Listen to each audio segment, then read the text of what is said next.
Welcome back, all, to another Call of Cthulhu role-playing game. I'm your host, the Keeper of Lore, Michael Watson from Wicked Publishing, here to torment your very soul. And thank you, I appreciate that. And I'm joined here by my fellow investigators here today, Dr. Jason Myers, Harry Malcolm, and Slugger Joe. Soon to be joined by, hopefully, Pinheads or Tails, and Jonathan McDougal. But more to come on that shortly. If you didn't see our last adventure, please go check that out. It was really fun. The investigators, they went up against some really dark stuff at a motel in the backcountry, faced some really creepy stuff, and barely made it out alive. And you're here to do it again this week. So without further ado, can you please introduce yourselves to the audience? Like a character introduction? Yeah. Okay. Dr. Jason Myers was a doctor in World War One. Well, he is a marksman. He is a pacifist. He does have interest in the occult, though. He studies it regularly, and he tends to want to go on investigating adventures with his friend Harry Malcolm.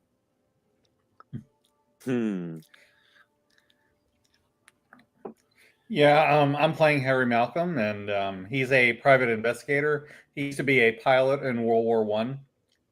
Jason Myers saved his life, and ever since then, they've been pretty close friends. And really, I would say Harry's somebody who's really interested in the truth, wherever that leads him. The thing is that in this case, it leads him to very scary, weird things, and he has not yet learned how to process them yet.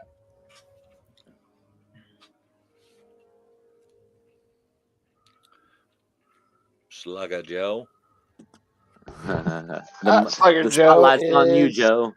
Is boxer out of Boston, fighting his way through the circuits, picks up the odd job here and there as extra muscle, gets him in some interesting places. That it does. Well, thank you guys. I appreciate you coming in for the second round. This is our second game, so I'm really excited to get into this one today. As you can see, the title of the game is Asylum. And what we'll find, we shall see, we shall only see.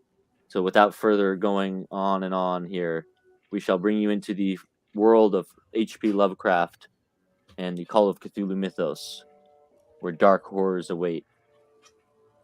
But first, Boston, 1926. See? We got bustling streets here, and we got Boston. So let's turn this music off. We got city. So it's been about maybe 5 months, probably, I'd say, since the last time you guys met. And you guys were able to stop the machinations over at the hotel. Unfortunately for you, you were not able to save the banker's son. And even more unfortunately for you, you did not get paid. And so it was kind of a bust. The investigation didn't turn up anything, and you kind of didn't help your reputation at all. So things have been a little rocky these last few months as you guys have been trying to recuperate and recover and regain from what happened. Now, in the meantime, Harry Malcolm and the good doctor here have been attending classes at the Arkham University as Slugger Joe has gone back into fighting, getting some help from his mentor to regain and help build himself back up from the horrors that he saw. And together, the doctor actually saw a psychotherapist to get a little bit of help from that as well. So they've been regaining their mental fortitude to get back into the world, but what horrors await them they only can imagine. And so they find themselves here in Boston, 1926. I believe maybe a few others are living in Arkham and other places throughout the New England area in Massachusetts. And life goes on, right? But things change. And so what happened here is that Slugger Joe, well, he's a fighter, he's a boxer, right? He's one of the best, and he's and remind me again, Slugger, where were you born? Boston. Boston bred. Look at that. That's perfect. So we got a Boston boy here. So he's one of Boston's brightest and best, and he's a pride of the city. And he's been one of the up and comers. He was risen so fast in the community and in the sport itself that it's kind of taken boxing by storm.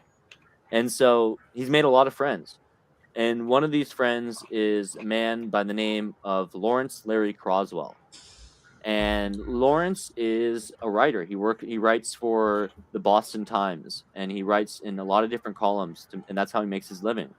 He writes sports, and he writes, he writes about he writes about politics and the economy.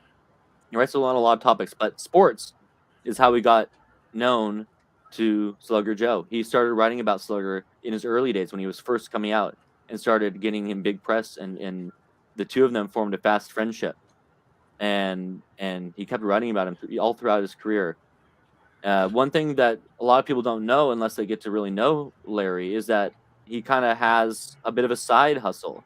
He's not just a writer for the Times, but he also has a hobby where he specializes in New England folklore, superstitions, and the supernatural.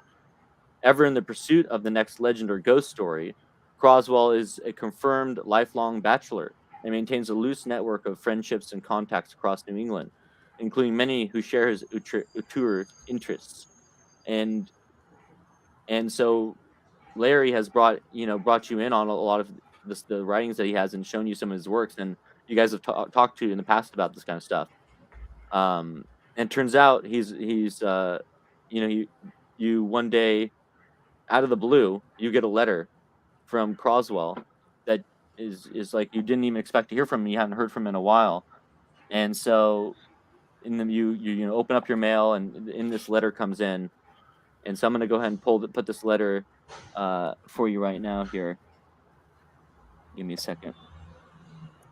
We're gonna go ahead and put that in all players, but this is a handwritten letter that was sent to Slugger Joe. And I'll go ahead and read. I've shown that to all players, and if you want to see it bigger, you can click on the image and like with a little magnifying glass, and it'll pop it up to like full screen it so you can read it better. But I'll go ahead and read it as well so people can hear it.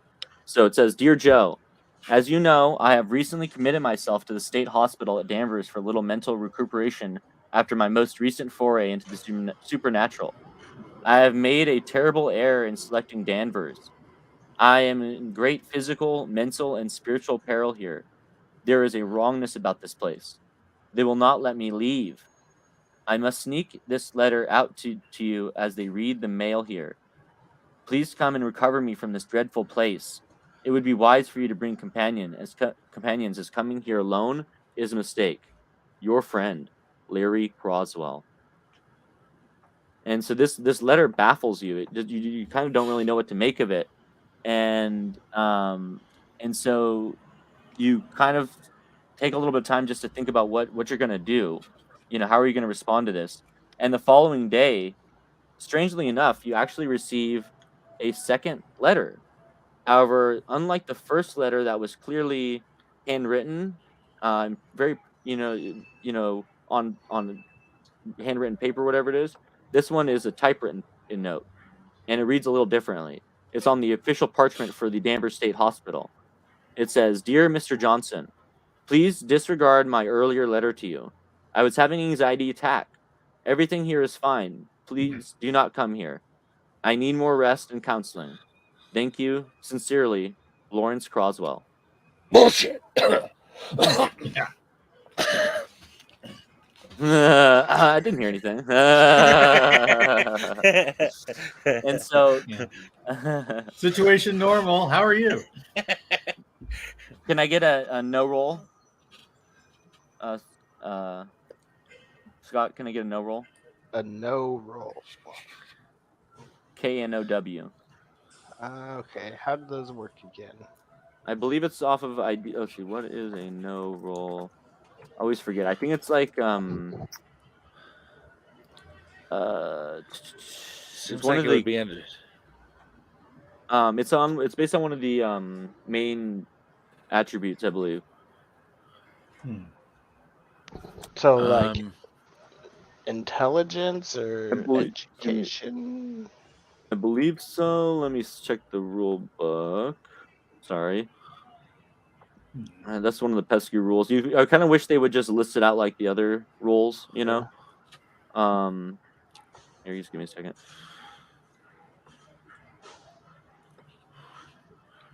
It seems like knowing would involve education and intelligence. I believe it Yeah. does somehow.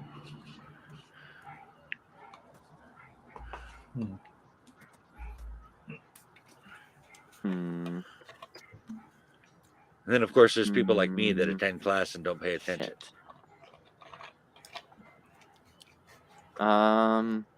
Shit. I can't believe we got ground to a halt already. Yeah. Jesus Christ. Yeah. Damn. It's a really important role. I can't believe there's not any information on it. Well, dude, you're the keeper. I Just know. make a call if you can't find it. I know. It's such an important role. Fuck. Give me an idea roll, I guess. A knowledge roll? No. Yeah. Well, that's the thing that know and idea, none of these things are on the sheet. I know that's what makes it so difficult. Yeah. Yeah. An idea roll is called for when the player is stymied in their investigation. It allows me to give you a clue, essentially. Okay. Get you back on track without hitting a wall. Okay. No rolls are used to determine if an investigator would be aware of a particular piece of trivia or information that they might have run into through their education. Intelligence rolls are called by the keeper to determine if the investigator can find a solution to a puzzle or riddle. And luck rolls are called by the keeper and used to simulate the fickle nature of fate.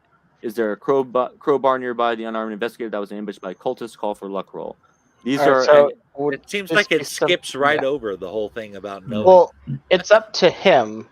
Oh, okay. The no rolls are based on knowledge. It sounds like because Well, would this based on what it is? Would this be something that Slugger Joe would know from his background, or would that's this be what something the he no would- roll is. That's what the no Yeah. roll is saying. It's what do you know? What is your background knowledge of something? Yeah, Right. so that's it sounds like you based on what this particular piece of thing is, would ask me to go off education, or if it's something that my character would need to think about and figure out using his intelligence.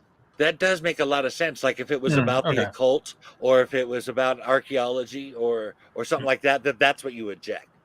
Is that what you're saying, Scott? Essentially, yes. Okay, yeah, that makes more sense.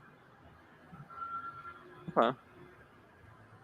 So is this like a puzzle that Slugger Joe would need to think out, or is this just something that, given his experience and education, he might know this? Well, yes, it would be that latter. It would be what your that one. Yeah. Okay, so education roll. No, because I just don't think it would be. I made it. Well, what This do you doesn't know? What the make thing sense, it but is okay. that he's I know, trying but to god dang, I here? just wish I had the rule in front of me. Oh. But I guess we'll just have to forget it. Sorry, I'm not used to not being able to find the rule on something like that. Oh. It was just really strange. I thought we figured that out last time, even. Well, I think we did figure it out, and now that Scott has said that, I think that's what we decided, that it was about us, whatever specific topic it is. So what is it that he's supposed to know, and pick a skill level about that. No, like no, not so. The no roll is essentially like your past experience of giving you a certain amount of information that you now have in your bank to go for. So it's not about a specific skill or anything like that. It's supposed to be based on the stats. So it's like going to be either intelligence or education. either way, I made either one of those. My int Okay. is 80 and my education's 57. I believe it would be education because it says it's based on education, like I said there. Okay. Idea is based on intelligence. So an idea is based on intelligence. No is. I'm gonna write this down. And I would have actually made it hard on education as well. So idea is intelligence. No is education. Luck is luck. And then what was the other one I said? I can't remember now. But anyway, okay. So let's get back to the game. Sorry for derailing that, but Yeah. at least we found Quite a all right. good medium there. So okay, so Yeah. Slugger Joe, finishes reading the letters there, and based on your experience as a friend of Larry, that well, he doesn't go by Lawrence, he goes by Larry. He doesn't ever call himself that, and he doesn't really act in such a formal nature and use his full name like that. Further note, you've also never seen Larry call you Mr. Johnson. He's always called you by your first name, even when he first met you. You always noted how personable he was from the minute that he met you, and you always found that so interesting about him. And final piece that you've noticed was that Larry never uses a typewriter. Instead, he dictates his manuscripts from longhand notes to a hired typist. All of these things jump out to you to say that this isn't Larry who wrote you this second letter. Yeah. That'd be my guess. Yeah. So you have a couple options. You could go in alone, or you can try and call in for backup. And you just happen to know a few individuals who run a Mhm. private investigator business. That's right. And one of them seems to be a doctor, if I recall, That's right. It could come in handy. using the old head muscle. That doesn't happen very often, but it's good to flex it when you can. So Slugger, what do you do? I will go and see my old friends from the lake adventure.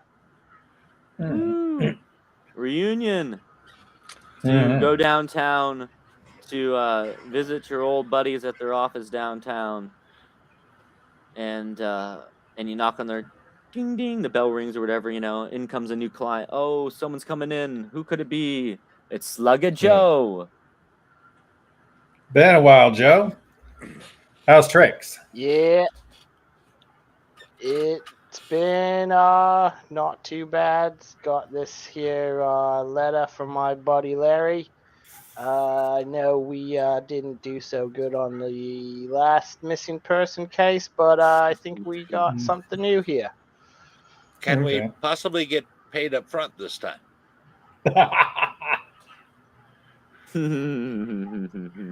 All I right. think we'll have to take that up with Larry. All right. Yeah, I That don't know if sounds it's fair. thing. What do you? Let's see what you got. So he shows you guys the two letters, that one that Mhm. came the day before and the day after, and the discrepancies Yeah. between the two of them. Yeah, it's clear that this is not written by the same hand. It nor does it make sense that he would suddenly change his entire way of addressing you. It makes no sense to me. It It does seem like your friend was concerned about something serious. Maybe something got to him, or who knows? Who knows what they're doing to him in that place? just as a cursory examination of this letter, it doesn't even sound like the same person is talking in each letter. The No. mannerisms are totally different. Yeah. Exactly.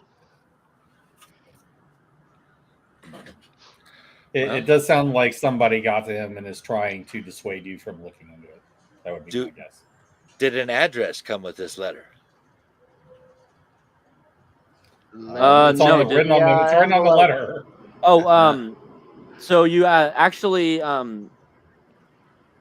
you don't need to even make a no roll for this, Mike, because you actually just happen to have come into contact with this information recently, and it rings a bell for you.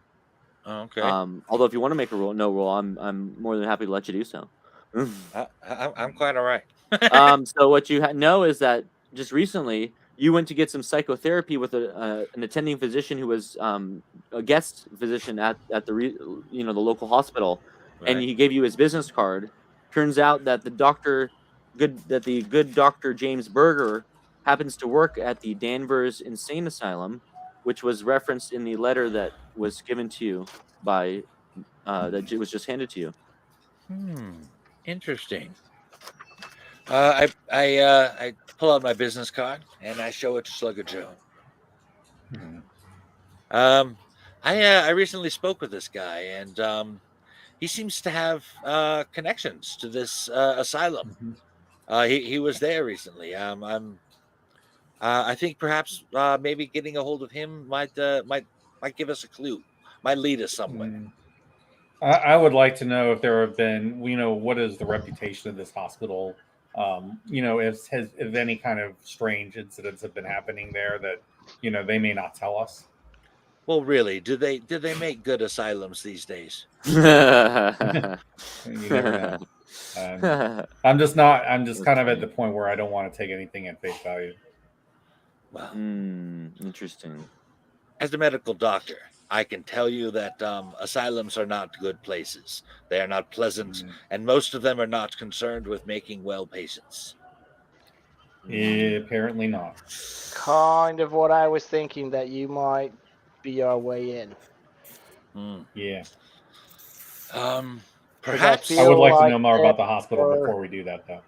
they're already on to me. Yeah. Perhaps I could maybe pose as someone coming in to do a medical examination. Good. And I could be an orderly. There you go. Hmm. How about you, Harry?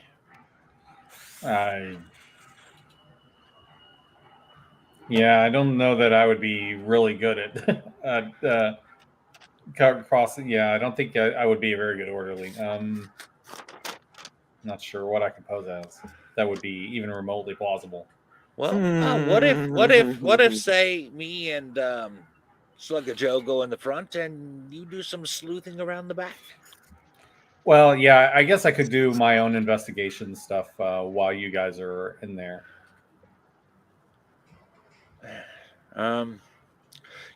Perhaps a ruse is not necessary. If Dr. Berger is there at the hospital, perhaps I could just come visit him. He did offer to have me come by and check out the facilities. Yeah, I'm just concerned that that if they find out you're going in with a private investigator, that they may get a bit spooked. Well, what if we down? I mean, are they going to know that you're a private investigator? I mean, what if you're just Not unless I tell them or show them my credentials. you could. I mean, he didn't tell me I could bring friends, but I don't see what issue that would be with. We're just talking about touring the facilities. Well, if it's just touring the facilities, why not? Just I'm just your old war buddy. That's That's true enough. That's funny. Okay, so who's got the car, by the way? I do. You got the car. Okay, cool. I'm gonna make a note of that. All right. And so, where now that you guys have kind of discussed the case a little bit and talked about a little bit of your game plan, where would you like to head first? Well, first, I'm gathering up Harry's notes from class so that I can study them later. Okay. Well, we could stop by the library and see what they have to say about Danvers State Hospital. Yes. If there is All any right. recent news or anything like that, that would be of interest. Well, you have a phone here, right, Harry? I do.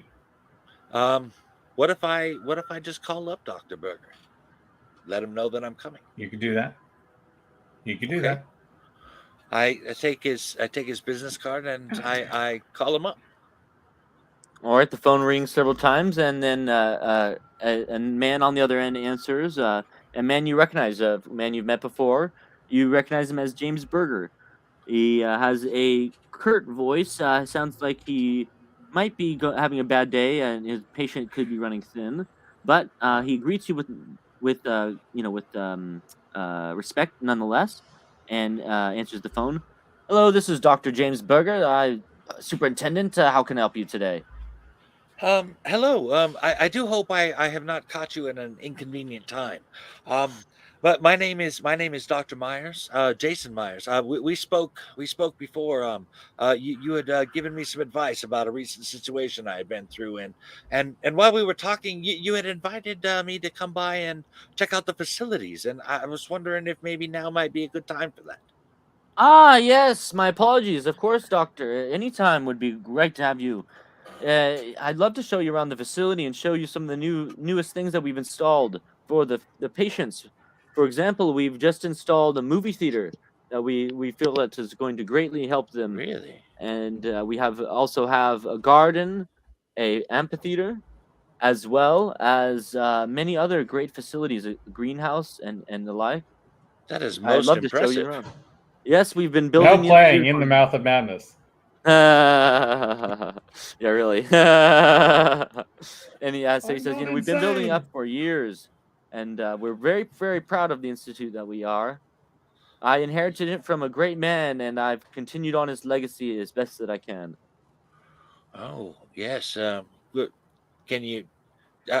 Perhaps we should save this for the tour. But I find myself curious now. You said that you inherited this from a great man. Can you tell me about him?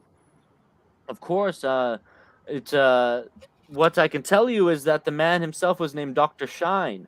He was an outstanding man. Before his time, the institute was in disarray. It was, there were rumors of awful things that were going on behind closed doors, lobotomies and the likes. Uh, Uh, and and when he came in, he turned it all around.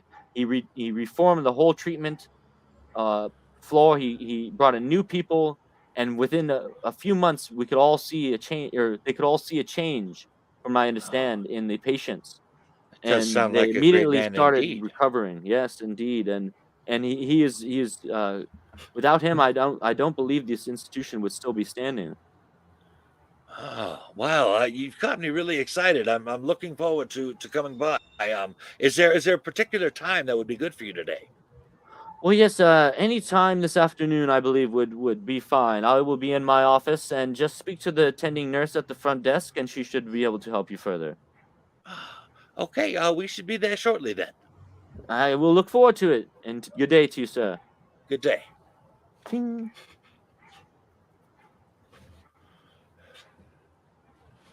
All right. So he has invited me to come over and take a tour of the facilities. I said that we should be there shortly, and he did not correct me. I assume that someone can come along with me. So Hmm. if it seems like our plan of perhaps you doing some sleuthing around back, and me and Slugger Joe will go inside for the tour. That sounds good to me. All right. All right, so we'll be going ahead and splitting the crew, which that's always fun. Yeah. So the Yeah. two characters will be heading towards the mansion, and one will be heading towards the library. Yep. So I will go ahead and do this. So as you get into the car, you guys get further and further away from Boston, and the noise from the city slowly fades away until you just don't hear it anymore, and soon it's replaced by the sounds of nature as you get out into the boonies, and you keep driving along, and you're just getting a sense of foreboding. Danvers is a place that you may have been before, but also may have not. It's not that far from where you live and have lived your whole life here.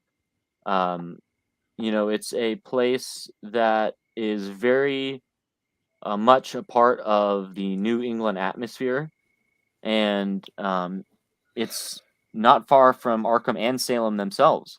It's actually just 18 miles north of Boston.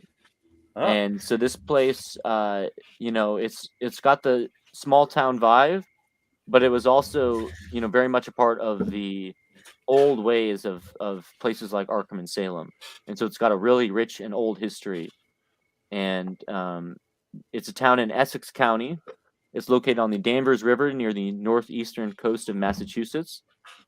It's a fairly short, as I mentioned, a fairly short ride from Boston, and it's in close proximity to the renowned beaches of Gloucester and Revere. And its local commerce hosts many different aspects and avenues, and has a bustling farmers market as well. I was going to And say it so must be agrarian. Oh yeah, definitely for sure. And so you guys continue to drive down there, and in the meantime, uh, you they actually drop you. They drive you drive with them, Harry Malcolm, and they take Mhm. you and they drop you off downtown before heading back out to go further into the wilderness down to the more rural sections. So you um are sorry, Mhm. you are somewhere. Here you are. Yeah. You found yourself in Danvers Township proper, back into the city again. And so, as you can see, they have a fair going on, and the farmers market is bustling, and things are lively in the city. It's a small town, but the downtown is where everything happens. Everybody, it's one of those towns where most everybody knows everybody, and everybody comes out on the weekends to have fun and all that kind of stuff. And so you Okay. have made your way to the library, and that's where you'll be as Okay. they first make their way in through the entrance here. So what I'll do is I'm gonna go ahead and do a little bit of the stuff at the asylum, then I'll cut back and have you do some research, and then and Sure. have you do some things and see what you want to do, and then cut back and I'll just keep doing that for a little bit until you guys meet back up. Okay. All right.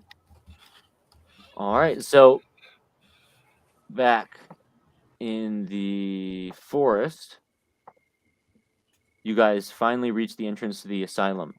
It's a solemn gate manned by a single orderly. He greets you curtly, and without checking for any kind of credentials, opens the gates and allows you through. Well, thank you. He nods without saying a single word. As you draw closer, you wind through these hills that get ever windier and steeper, and you realize that you're so far away from society at this point that nobody would hear you. Nobody could come and help you at this point. A winding drive up a rural hillside through a set of tall iron gates leads you to the sprawling hospital at Danvers. And the sight is one to behold. It's a massive facility that greets Wow. you here. Uh, Featuring a central building with a front tower flanked by angular adjoining wards. The asylum's layout suggests a bat with outstretched wings. Numerous outbuildings surround the main complex, as do copses of broadleaf and evergreen trees. Grassy fields and woodland ring the hill. Normally a beautiful vista, there is a leaden, dulled quality to the scene. A large oval reservoir is set into the western slope of Hathorn Hill, surrounded on three sides by trees. Its eastern shore faces the asylum. A semicircular amphitheater occupies the eastern slope of the hill, its backdrop the shore of the reservoir. The amphitheater appears to be a fairly new construction. The asylum itself uh, is known as the Danvers State Lunatic Asylum, but is also known as the Danvers State Hospital. It broods atop Hathorn Hill like a medieval walled monastery, a great Gothic pile of red brick and slate roof, harsh angles and windows set like soulless eyes gazing out upon the countryside. The extensive buildings and grounds encompass patient wards, dormitories, offices, examination rooms, laboratories, kitchens, workrooms, service plants, greenhouses, garages, and a chapel, all in a place to keep a small city of the mad running with minimal contact from the outside world, even unto the next life. A potter's field sits apart on the sloping hillside, claiming those lonely patients without next of kin. Man. And as you drive further and you get closer, you approach the front gate or the front entrance to the facility. Oh, I want Mike and or let's see, sorry, Dr. Jason and Slugger. Can you please go ahead and give me a power roll? What's that? Power roll. Soul Power. metal. Power. Oh, yeah. Okay. Okay. I did not make that. Yeah, it's to the right of Okay. intelligence. There it is. Sure. Let me check again. I win. I'm under it by 1. Nice, I dude. barely made that. That's awesome. Hmm. So you as soon as you step onto the front, like right in front of the entrance there, you feel an eerie sense that the asylum grounds are cause. You feel like that the asylum grounds themselves are causing. You get a visceral sensation of palpable dread, and it siphons off a single sanity point. Okay. Wow. Losing sanity points just going in there. Oof. And All have to that time say- at the gym wasted. I have to say, Joe, just looking at this place fills me with dread. I got an impression that perhaps things might not be so bad here talking to Dr. Berger, but I'm just horrified at the sight of this city and just entering into it now, just being here. I feel it deep in my heart. Something is wrong here. Oh, I get the feeling this place doesn't have enough asbestos. I like that Oh, statement. very nice. Yeah. Yeah. That's great. That's gonna Okay, take a so- pretty big fire. to burn down, but yeah. Yeah, it's got some things in its future, you know. Okay, so as you guys walk in towards the front entrance, we cut back to Steve over at the library. Yep. And he's actually made his way inside the library. Yeah. And sorry, that's not the inside, that's the outside. Oh, I actually didn't do inside. That's fine. Yeah. So Okay. you've so yeah, Steve, you've reached the library. In fact, actually, yeah, you see a bunch of people in the library. It's a moderately sized library. There are about a dozen or so different tables, numerous bookcases. Off to the right, you see a desk with an attendant, or rather I'm a sorry. librarian. We're describing Mhm. that 2-story mansion of a library as a moderately sized library. Oh yes, this is very modern for the time. You should see the Boston Library. Yeah. Yeah. Okay. Oh my God, yeah, the Boston Library is huge. Oh yeah. 1920. All Yeah, right. so it's modern compared to that, at least. Okay. Yeah. But so Yeah. so yes, as you head inside, you have free access to speak to the librarian. You can also go ahead and dive into some research as well. Yeah. Yeah, I'm gonna see if I can dive into some research and see if they have anything to say about this Dr. Shine. Okay. So you're specifically looking into Dr. Shine. Yeah, as to start with, yeah. Okay. So can I get a library use roll, please? Yep. Well, that failed. Nah. that damn. failed. Do you want to try Oh and my push it? God. Yeah, I guess we can try. He went in there and was What like, happens all if you these fail things to have push again? numbers and decimal points. I don't know what it means.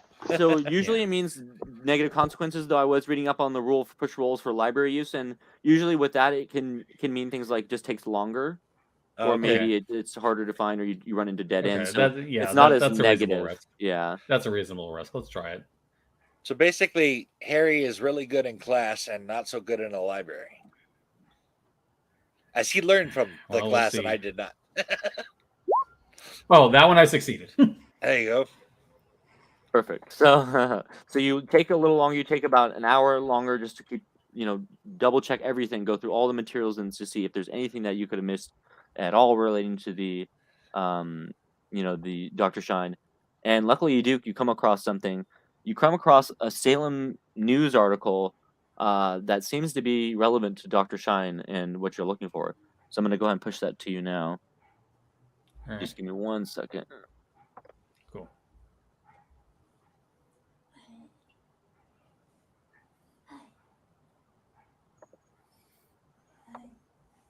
Okay, here we go. Okay. So this is going to be getting pushed to you now. Okay. So this news article here, I'll read it out as loud for everyone. Shine retires from Danvers Asylum. Salem native Dr. William Shine, veteran superintendent at the State Lunatic Asylum at Danvers, is to retire after 25 years of service. Known for his great crudition, kindly demeanor, and progressive treatments, Dr. Shine is credited with the renewal of the facility for the betterment of its patients. Prior to his 1890 arrival, the asylum had suffered from a poor reputation and staff morale was low. Patient accident and mortality rates were among the highest in the country. Superintendent Shine could occasionally appear as idiosyncratic as the institution he so successfully stewarded. Longtime readers may recall the complaints when Dr. Shine, in less than a year into his tenure, had a sculpted granite disc placed at the edge of the property's reservoir at taxpayer expense. Dr. Shine was then, as he is now, adamant that the decorative disc remain unmolested, even as the superintendent takes leave of the institution. Regardless of his idiosyncrasies, Dr. Shine's ability to transform the asylum into a success story over his long stewardship will be his enduring legacy. A world traveler to exotic locales during his early years, Dr. Shine declares that he now looks forward to a quiet retirement in his native city of Salem. The doctor has stated his intention to bequeath his personal and professional papers to Salem Hospital. Regarding his successor, Dr. James Berger, Dr. Shine has high praise. Dr. Berger will no doubt be a sincere protector of the afflicted and a good master of the institution, Shine adds. I sincerely hope that Dr. Berger will leave a few old stones unturned and instead focus attention on the asylum's bright future. We at the newspaper wish Dr. Shine a long and happy retirement. Interesting. Do we have anyone backstage? Sorry? What? Do we have anyone backstage? Yes, we do. Yo, what's up? It says late AF. Late as fuck. Do we got you on mic, man? I just added you into the stream. Testing. There he is. There he is. Hello. Hey. Hello. We've got success. Yeah, I've been here. I've been listening. I've been creeping. I feel like one of those weird ass voyeurs and shit, like looking through a window and nobody knows I'm here. Lurking. Sorry. That's funny, man. All right, so yeah, success. Everybody was like, "Oh shit." I'll take that as I creeped everybody out. In which case, so that being said, man, I got everything like on the screen. I just see any of the, like the dial. I hear it. I don't see any text. 1 second. Is anyone else getting any feedback on his end? A little bit, and he keeps little cutting bit, out yeah. a little bit. It's your mic is kind of like cutting in and out. I don't know if you. Yeah, I don't know if what kind of mic are you using. I think that's a lot. What is it? It's a PlayStation. Oh, really? It's a PlayStation mic. PS5 default, whatever came with my PS5. Oh, okay. Yeah. Yeah. So I just have like one little headphone in my left ear. That's funny. Yeah, it's like a little buzzy. It's not. Well, I mean, if it is actually like if you guys are getting feedback, it is kind of a problem, right? I'm not trying to really I'm not trying to impede. Well, yeah. So yeah, just like me, not the worst thing, but you know, compared to a lot of other things, it could be better. So yeah. It's not If really you guys can feedback, handle it, then that's cool. But if like you'd rather me not. No, it isn't like See, I that. can't You even just hear what might he's have to saying. repeat yourself. You can't hear me? Okay. I can hear you. Well, shit, I got to do that every day with my son anyway, so that's all right. All right. Well, then I think we can make it work then. Oh, So actually, it's pretty good timing here. All right, hold on. I'm gonna go ahead and unplug it and plug it back in real quick. Give me a second. Yeah. Sure. And then he should also get set up on. We'll help him get set up on the Roll20 page. Yeah, But sure. in the meantime, let me go ahead and finish up this. So Yeah, it's still loading. what's that? What's that, man? It's like still loading for me, apparently. The Roll20. Yeah, like So I see the screen. It says roll 20, but it's got the rolling. It says loading Are you on a gathering phone? steam, and there's like nothing going on. No, Are you on a actually, I'm on my computer? laptop, but I might as well be on my phone because it works better. Shoot. Matt was having the same problem. He couldn't get into the game either. That's not true. Yeah, I'm not sure. I don't know. Yeah, I got Alright, this I'll refresh weird again. screen where it said it was Maybe that'll work. checking my security connection, and if it was taking too long to check my internet or refresh the page. Hmm. Yeah, I had that for a minute, and so like my son said that I should go to private freaking.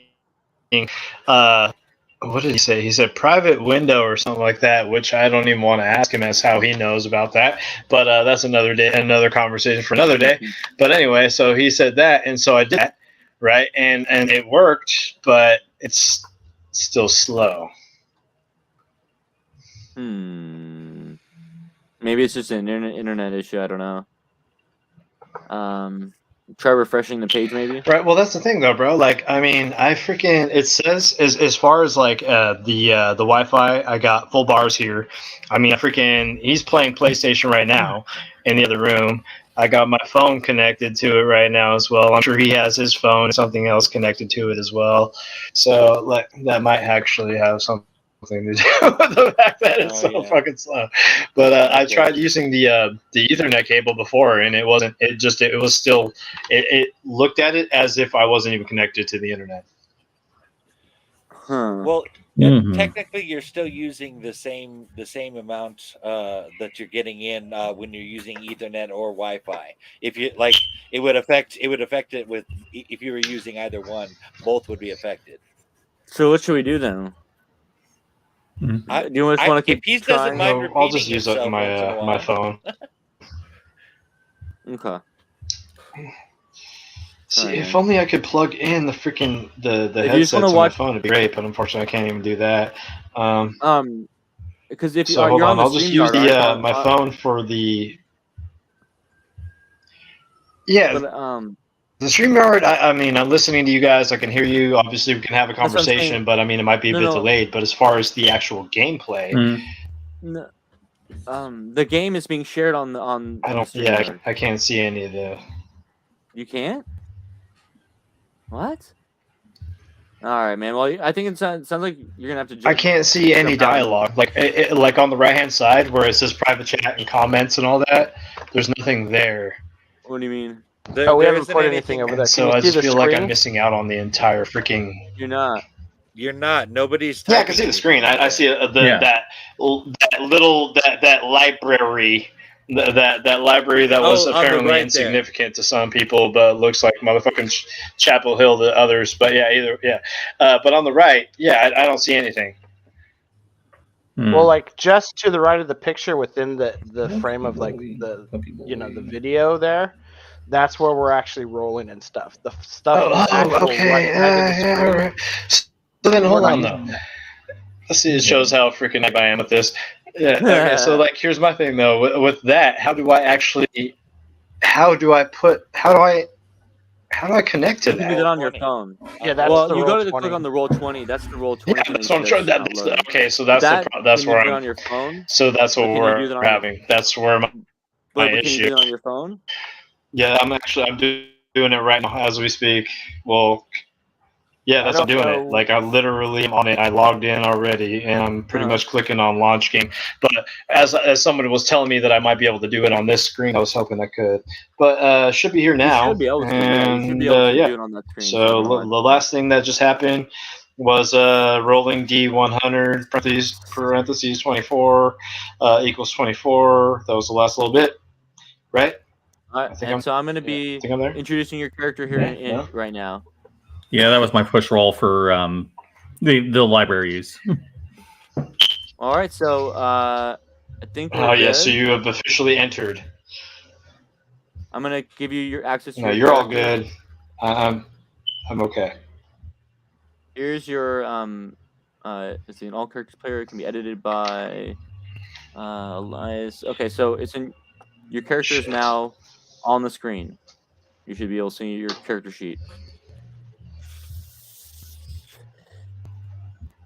I can. Maybe he can see it, but I don't see anything there. You can see it on the StreamYard. Okay. Oh, yeah. Let's see. I thought Well, I yeah, it pushed it to can't- everybody, but You'd have to give us that. Well, everybody, but I'm making it difficult for everyone. That's the problem. Is like I'm the outlier here, and I apologize. No, it's fine. Scott, yeah, I put it in your journal, so you should have access to that character in your journal. Let me take- Are we playing Alright. PlayStation? What's going on?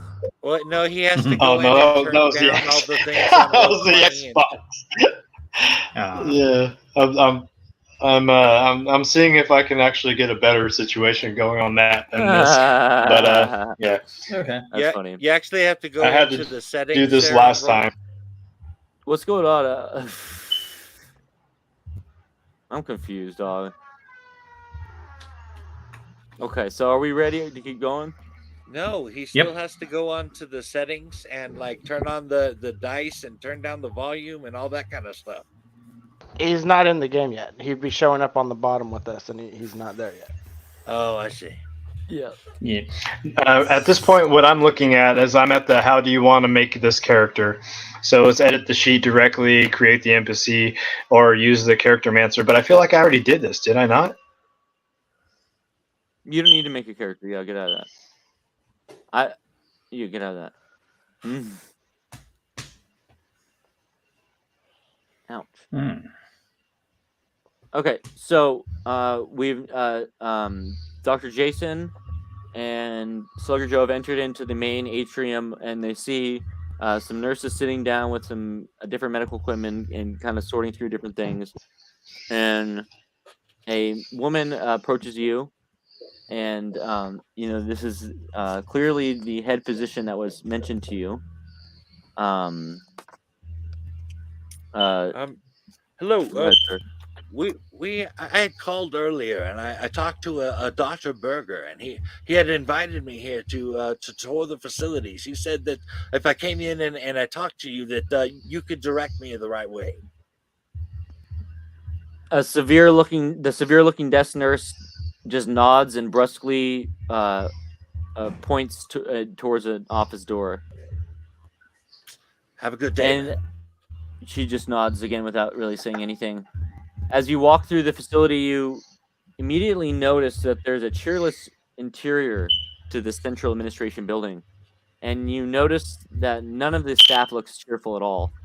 You see it. You also smell a strong antiseptic odor and freshly mopped floors. Grillwork covers all windows. The listless gown-clad patients. Can we that turn you off can that see- bass? Oh yeah, what is that sound? That thumping going on? Yeah, what is that? That's actually not even my place. That's not, I live in an apartment. That's my neighbor. You can hear that? That's That's to insane. mute you, man. Yeah. Okay. Yeah, I didn't even notice that until you said something. I think I was so lost in my own thought that I didn't even register to me. So I guess we'll have to keep you muted, and then you can unmute when you talk. Is that cool, man? Yeah, whatever works, man. I mean, yeah, I don't really have much of the improvisational skills today, anyway. So I'll go ahead and keep it. I'll keep it short. All right. Sorry, man. It's whatever. Yeah, that dude. sucks. Yeah, that's hella sucks. Like having neighbors that play music that loud. It's like, Jesus fucking Christ. Be considerate of your fellow neighbors, why don't you? Anyway, so sorry. Where was I? So all the people that are working here, they all look very sad. None of them are happy. There's this kind of just very down spirit in the place. You can see further down the hall. You can see into the patient ward through the doors, and you can see that the gown-clad patients are slumped in wooden chairs or shuffle about aimlessly, and don't seem to have much of a purpose at all. Can I get a spot hidden? Sure. What a great time for me not to be there. Yeah, really. Okay, let me see. What is my spot hidden? 31. All right. I failed that. Slugga? He made it. I nailed it, so I There you get go. a check mark. As the nurse points for you, she her head turns and her hair kind of flips behind her head a little bit, and you actually notice that excuse me, that the head you notice that the head nurse, that half of her left ear appears to have been chewed or torn away. Jesus. I couldn't help but notice that you got a little bit missing off the ear. Seen that in the ring a few times. Oh, She just kind of looks don't at you point that with a out. deadpan, What's the matter with Scared. you, Joe? and then proceeds to walk away down the hallway. Can I do a first aid check to see if maybe that was bitten? Hey, Joe. Can I Yeah. can I just suggest that maybe you don't point out the deformities of people?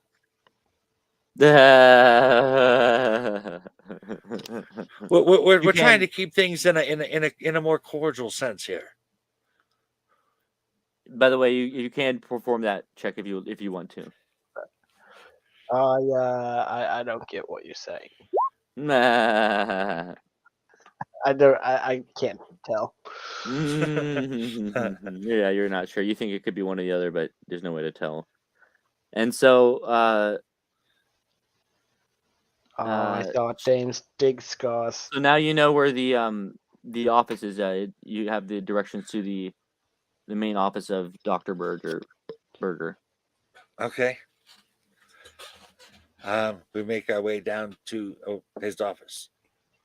All right. You come across the door. It has his name written across the door. And I knock on the door. Dr. Berger. who is it? It is me, Dr. Myers. I called you earlier. Ah, that's right. Come in. Yes, come in. I open the door and we go in. In you see the Dr. Berger, who had once previously looked friendly, now looks stern and unfriendly. He's a man in his late 30s, dressed in a white lab coat. By the way, let me bring you all into the office with him. Okay.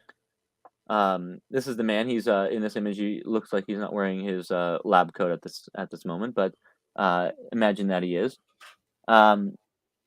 Let's see. So, as I said, he's dressed in a white lab coat with an officious-looking clipboard. His office features numerous framed diplomas and certifications, a large desk, several overburdened file cabinets, and a curious painting of St. George and the Dragon. In this version of the painting, the dragon is mauling St. George. His eviscerated horse lies nearby. The painting is particularly detailed and quite gruesome. Ah, welcome. Yes, that's right. You were interested in a tour, I believe I had offered you. Why don't you sit down, take a seat here. Sure. I hope I haven't caught you at a bad time. You look like you might be a little busy. Yes, well, I was, in fact, if you look, and he points to, there's a man standing next to him. This is, he goes by the name of Dr. Well, it's kind of a strange name, but, he is in a strange place, so I imagine he's gonna fit right in. His name is Dr. Pins Heads or Tails, although I imagine he'll find some sort of a nickname going along, but today is his first day as a resident doctor here at the hospital. I am looking forward to his time here, and I was Mike- just introducing him to our staff here. Mike, he bailed. What's he that? Left the game. He left the game. He said sorry, it Oh. didn't work out. Oh, when did he say that? It's Yeah, it's it's in right the there chat. it's right there in the chat. Oh, well, that's Sorry. where. Damn, what do you mean it's in the chat? I don't see nothing. On Roll20, it says apologies Yeah. for the troubles. It appears that I may be more of a problem than a solution. Thank you for the Damn. opportunity. Sorry, it didn't work out. That's too bad. Well, that's where his character was introduced, and he says, "Ah, yes, I'm a new doctor here, and I'm gonna go I'll be do right some back. Yeah, yes, doctor, will you please excuse us? I have to discuss some matters with these guests here. Please go and make yourself useful in J Ward." And he saunters off to go down and visit J Ward. My apologies there. I was just, as I said, I was just introducing our new doctor, and we're looking forward to having him on the staff. But yes, the tour, is that what you were here for? Yes, I must say, I was quite overwhelmed with the size of this facility. I was not prepared for. I mean, this is practically a city out here. Yes, we are quite self-sustaining here. We have everything you need in this place. Uh, Nothing is overlooked, no detail is overturned, and we take great care that everything goes according to plan here. Um, but if I might, I don't know if this might be too personal. I don't mean to get into your business, but it does seem that the staff here seem to have a rather somber tone. They I don't know, their heads are hung low, their shoulders are hanging. It that has something happened here recently. What is causing them to feel this way? Well, I can't say that I've noticed anything myself, but I will definitely keep an eye on it. As far as I know, the patients are as happy as they've ever been. We have, as I mentioned, we have many facilities for them. I don't see why they would be complaining. We have Oh, workrooms, not the patients, dear sir. The staff the themselves. staff. Yes, The, the staff. by Jove, what do you mean, my good man? They they look they look depressed. Their mannerisms, how they carry themselves. Well, you see, it is a Even tough job. cordiality seems to be gone. Well, this is a very tough job, and it does take its toll. And our staff, they take their jobs very seriously, and so that just reflects in their somber nature, I believe. Hmm. Now, Okay. I am a busy man. I don't believe that I can give you the tour at the moment, but I can have one of my attending physicians give you a tour around the place. That would be splendid. Thank you. And did you have any other questions before I have you go? Um, just in general, do you happen to have I don't know, say a pamphlet or something? I'd like to know a bit more about this Doctor Shine. Ah, Dr. Shine, the good old doctor. Yes, Yes, he was before my time, my predecessor, if you will. yes. Do you happen to have? I mean, is there a book or something written about him? I could say take with me and examine later. Well, yes, I don't have anything of that nature, I'm afraid. Dr. Shine, he kind of stands up from his desk and walks over to another, like a shelf or something, and he kind of looks wistful as he picks up an old photograph. It's a framed Salem News photograph of a younger, happier-looking Dr. Berger shaking hands in front of the hospital central administration building with a smiling, bespectacled older man. The Hmm. caption under the photograph reads, Dr. James Berger takes over Danvers State Asylum from Dr. William Shine. Ah, I yes, must he was quite the man indeed. I must say, you appear to have. I mean, I don't need to get too personal, but it. You look happy in this picture. You look excited. You know, like that we're starting off with something great by what you've told me of his story and everything. And well, you seem to have a heavy weight on you now. Well, to be truthful with you, I can only show you part of our facility here. You see, Hmm. there are certain places that we won't be able to show you today. J Ward, I'm afraid, is filled with some of the most dangerous and insane criminals this world knows, and we just can't risk bringing you into there. You must understand. I do, and I appreciate your concern for our safety. Yes, That's where we want to go, definitely. is G-Ward. Well, yes, and I can understand that, but J Ward is the place where the patients are most excitable, and that's where we assign our most dangerous patients. All right. That's where we only reserve J Ward for the most violent of our male patients. We don't even allow our female patients to go in that ward. Is there a similar ward for the female patients? We keep our female and male wards separately. Yes, but I mean, you say this particular ward J is for the worst of the worst. Do you Mm-hmm. have a similar ward for the worst of the No. worst of the female patients? No, we don't find that the female patients are nearly as violent, and so we have them mingling in a few different low security I see. I see. wards. I see. So, I guess it's just a matter of meeting this. This you said someone could guide us around as you're so busy. Yes, and as he says this, he kind of you hear a knock at the door, and come in, and then in comes two uh, taciturn orderlies who look expressionless as they walk in and wait to guide you through the facility. Okay. Um, I'm incapable of hiding the concerned look on my face, but I get up and I say, "Thank you, sir," and uh, please lead the way. All right.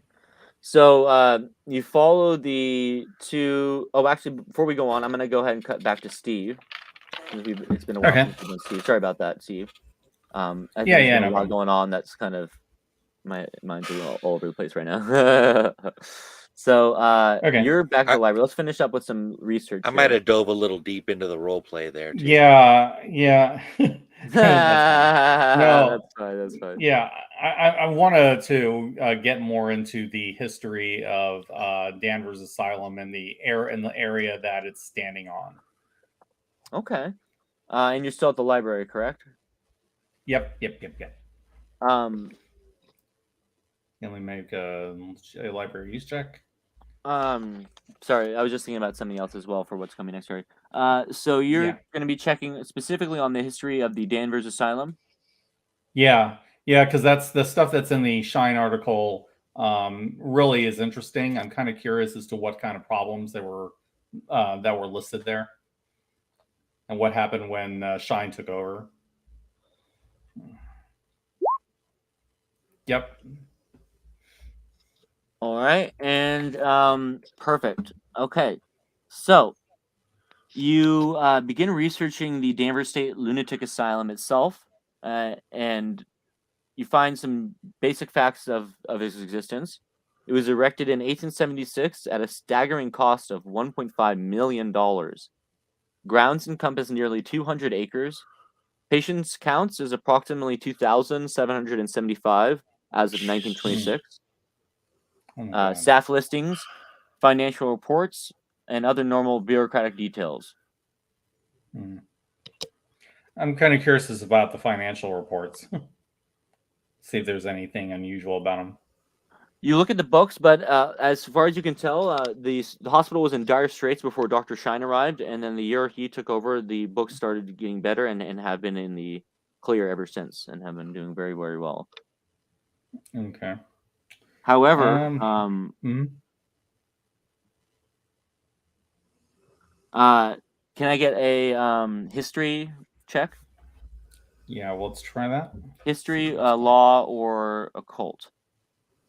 I'm gonna go with law because I have a better chance getting that one. Okay. Oh, I barely made that. Perfect. So as you continue looking further into Danvers State Lunatic Asylum, you do a little further research into the actual location that it was built on Hathorn Hill, and you realize as you're in your research and discover that the land was occupied by the asylum. The land occupied by the asylum complex was once the homestead of Judge John Hathorn, the lead magistrate of the Salem witch trials, and the man personally responsible for sending approximately 24 witches to their trial, imprisonment, and death. Hathorn was the only yeah, go ahead. Sorry. I was going to say Hathorn was the only only executor never to repent for his actions. Yeah, I was going to see if there's any information we can find more on Hathorn and the trials. Can I get another library use roll, please? Yep.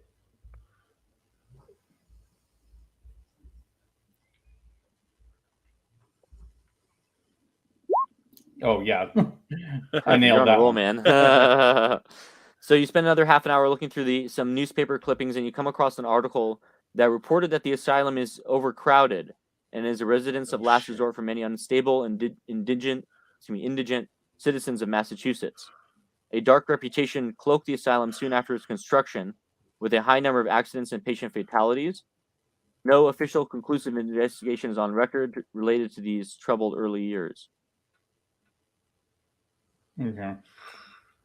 And it says finally. Yeah. Oh, sorry. I was going to say here. Finally, it says No. Warren. Oh. Yeah, go ahead. Excuse me. It says also says Warren A. Herrick, M.D., an original superintendent at Danvers, died on the job after falling down a flight of asylum stairs in 1890. Dr. William Shrine was appointed new superintendent the same year. Soon after Shrine's appointment, asylum mishaps and fatalities dropped dramatically. I'm kind of curious about the guy that fell down the stairs. Dr. Is he Warren A. Herrick. Mm. And so do you continue doing research, or do you want to check any other places in town? If you want to give me an idea roll, I can give you some other places to check. An idea roll? Mm-hmm. Let me see. How exactly do I do that? I thought we decided that one's intelligence. Oh, that's intelligence. Okay, gotcha. Oh, okay. Oh, yeah. Okay. Yeah, I'm not worried about that. Oh, well. Of course, that's the one I fail. No way. I can let you push it if you want to get help from the librarian, perhaps. Yeah, I can get some help from the librarian on that. I don't want Perfect. to push my luck too much. Nice. Okay, that one I made. So the librarian comes over. She notices that you've been in here for hours and hours, but you haven't pulled anything out in the last like 40 minutes, and she thinks that you might be having troubles. And she says, "Excuse me, are you having some trouble? Are you struggling there?" And you kind of describe what you're looking for, and she says, we don't really have. I think you've exhausted the resources that we have on that subject, but there are some really great places in town that might be of use for you. And so she points out a few different places.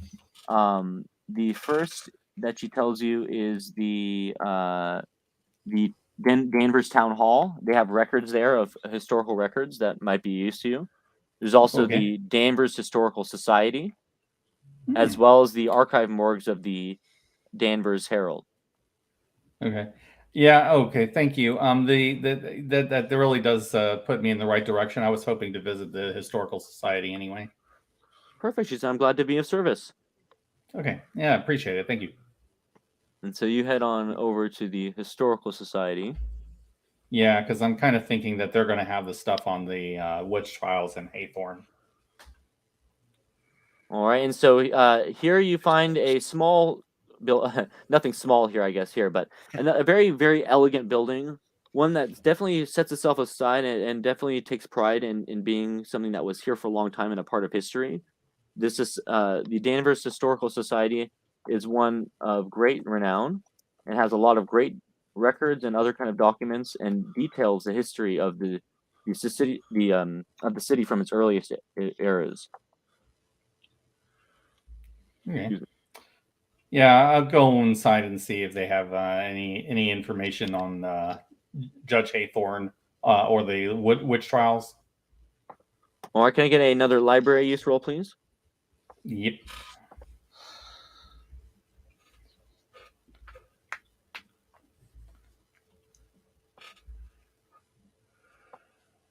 Oh, yeah, I got that.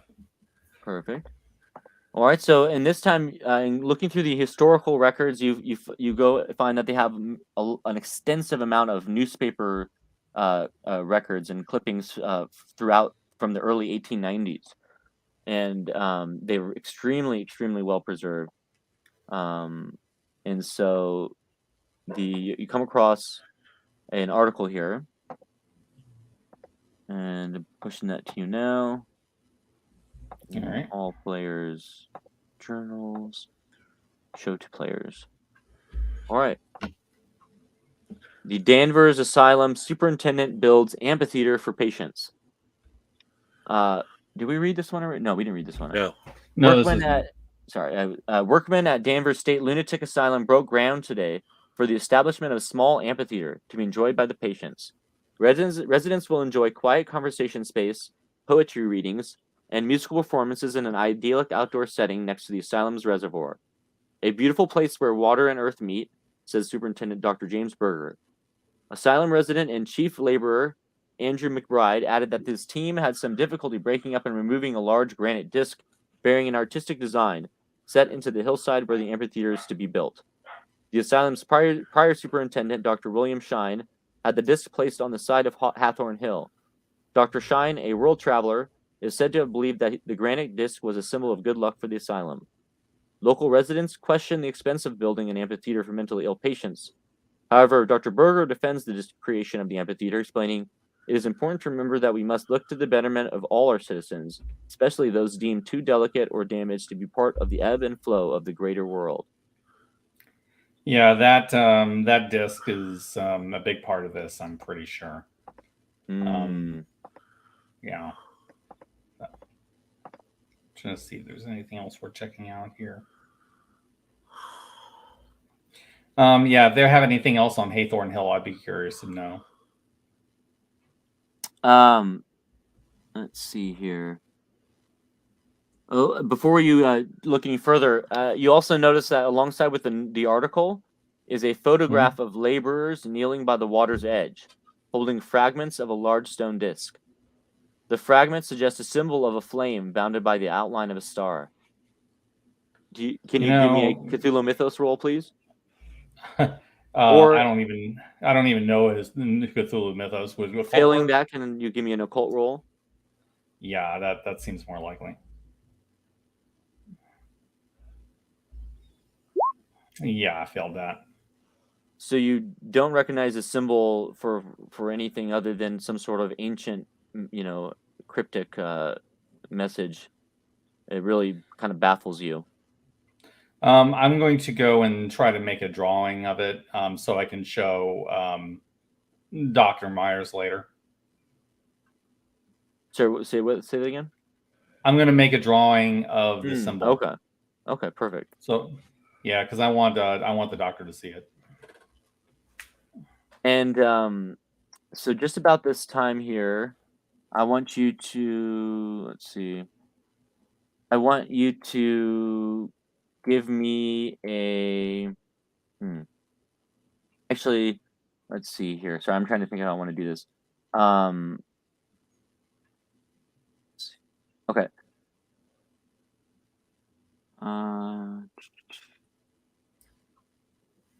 All right. So you mind if I do you want to do any more research here, by the way?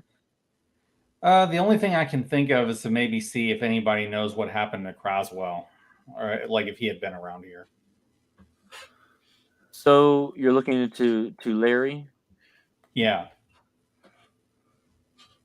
Let's see. You look into the records, but you really don't come up with much of anything other than just kind of local city records of people living in the city, like census data kind of stuff. Okay. Yeah, I guess they wouldn't have that detail. I was kind of wondering, like, imagine probably the asylum would have stuff on Larry, but yeah, that's not my problem, right? Yeah, I think we can just go ahead and skip over the other guys. Okay. Because I can't really think of a whole lot left to do. So we go back to the action here. So we cut back to Dr. Jason and Slugger Joe, and they've now entered into the asylum proper. And so the creepiness of the asylum is evident as we walk in. I can't hear you at all, Mike. Yeah, you were skipping up over a bit. How about now? There you go. Yeah, you're better now. Cool. All right. Okay. So I was just saying that you've been now let in by the two orderlies into the asylum, and the place is the atmosphere is palpable. As you progress through the wards, the severity of the patient's conditions correspondingly increases. They just appear dead inside, and there's nothing going on, and the the staff doesn't seem to care whatsoever. And as you get Uh, further and further closer, Hold on. sorry. Hold on. I, I, I have my medical bag with me. Mhm. I stopped to check on one of the patients. I ask him if he's okay. I look in his eyes. I kind of look him over, check him out. As you approach the patient, you suddenly are overcome with a bout of weakness and chills. It almost feels like a sudden onset of influenza. Can you give me a con roll, please? Okay. Let's see what it is here. All right, here we go.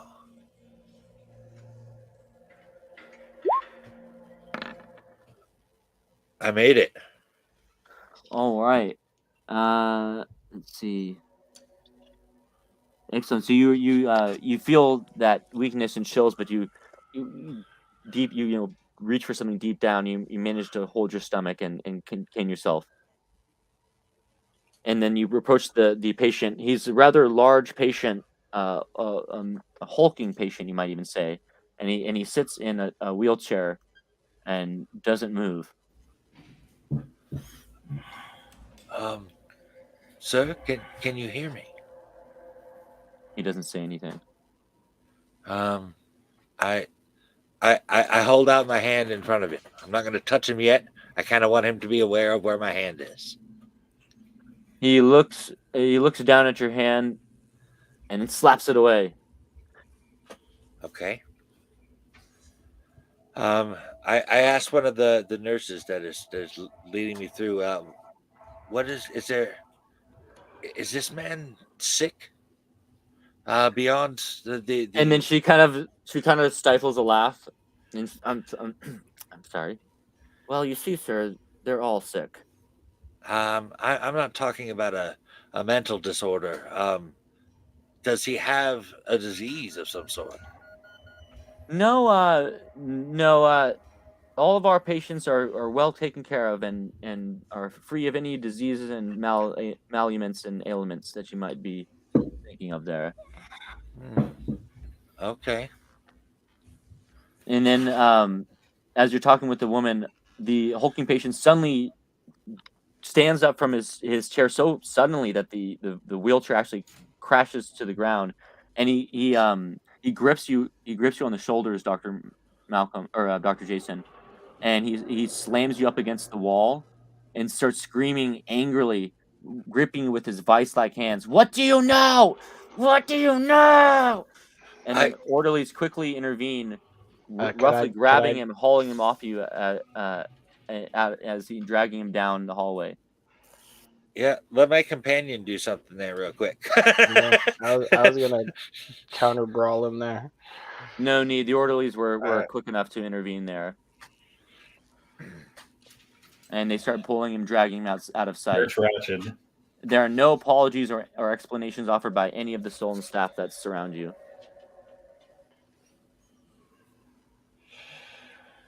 I'd hate to see Jay block.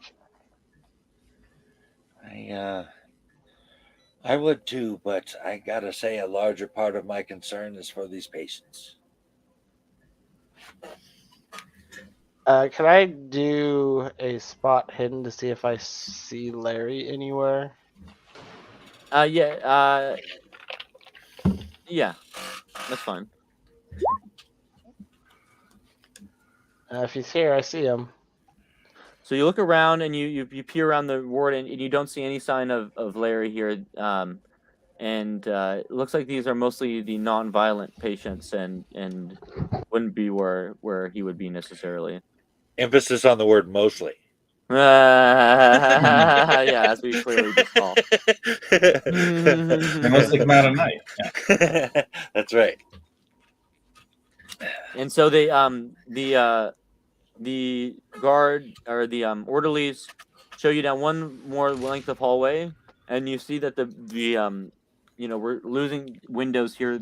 We're currently going to the interior. Things are starting to get a little bit more locked down. And at the end of it, he shows you 3 doors that are locked. And he said that's Jay Ward. off limits. Can't go there. And then he says, feel free to talk to some of the patients, but when you're ready to leave, let us know. And then they kind of leave. As they're walking away, I want you guys to give me a psychology check. Okay. I think I have that one. Let's see. 45.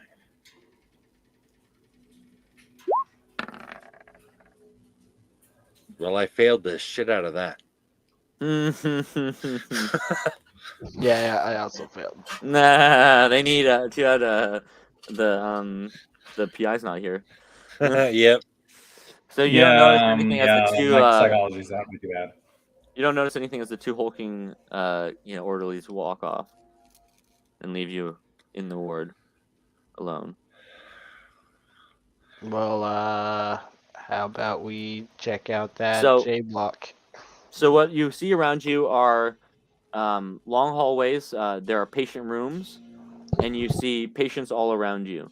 In fact, if you guys want, I can show you the map right now. I can take you to the map if you want to kind of start exploring. Yeah. As the order, by the way, just to make it easier, the orderlies let you know that you're on the main floor here, and so this is the main floor. They also let you know that there are second and third floors as well as outbuildings. The first floor contains the patient wings as well as the locked J wing. The second floor is host to the kitchen and staff quarters. The basement is the morgue, and elsewhere they have a movie theater and a church and a graveyard. I'd like to see if I could perhaps find a more lucid patient, one that might be willing to talk or able to talk. All right, so that would probably be in the first ward here on the right, where you see all these patients. This is the low security ward. Okay. All right, so I don't know if you guys see your characters over there. Oh, I was on roll 20, so I wasn't on StreamYard. Did I not give you to the right No, map it's yet? not on roll 20. There There we go. Okay, now I see it. Yeah, Sorry about that. I thought I already switched you guys over. All right. yeah. That was my bad. That's all right. All right, so let's Alright. zoom in here. Where are we at? Are we here at where are we at here? What do you mean? Where are we at on Apparently we're on the bottom. Oh, you're at the And front entrance. apparently I'm with you guys Oh, now. okay. Well, so you just guess pretend you're not. I didn't expect Okay, anyone I to be could- splitting up, so that's my bad. Okay, I mean, I guess I could have caught up with them, since I didn't No. have anywhere else to go. No, But no. okay, I'll just kind of Sorry, hang that's out not here. going to work. Sorry, just trust me. I got something in store for you. Just you hold tight.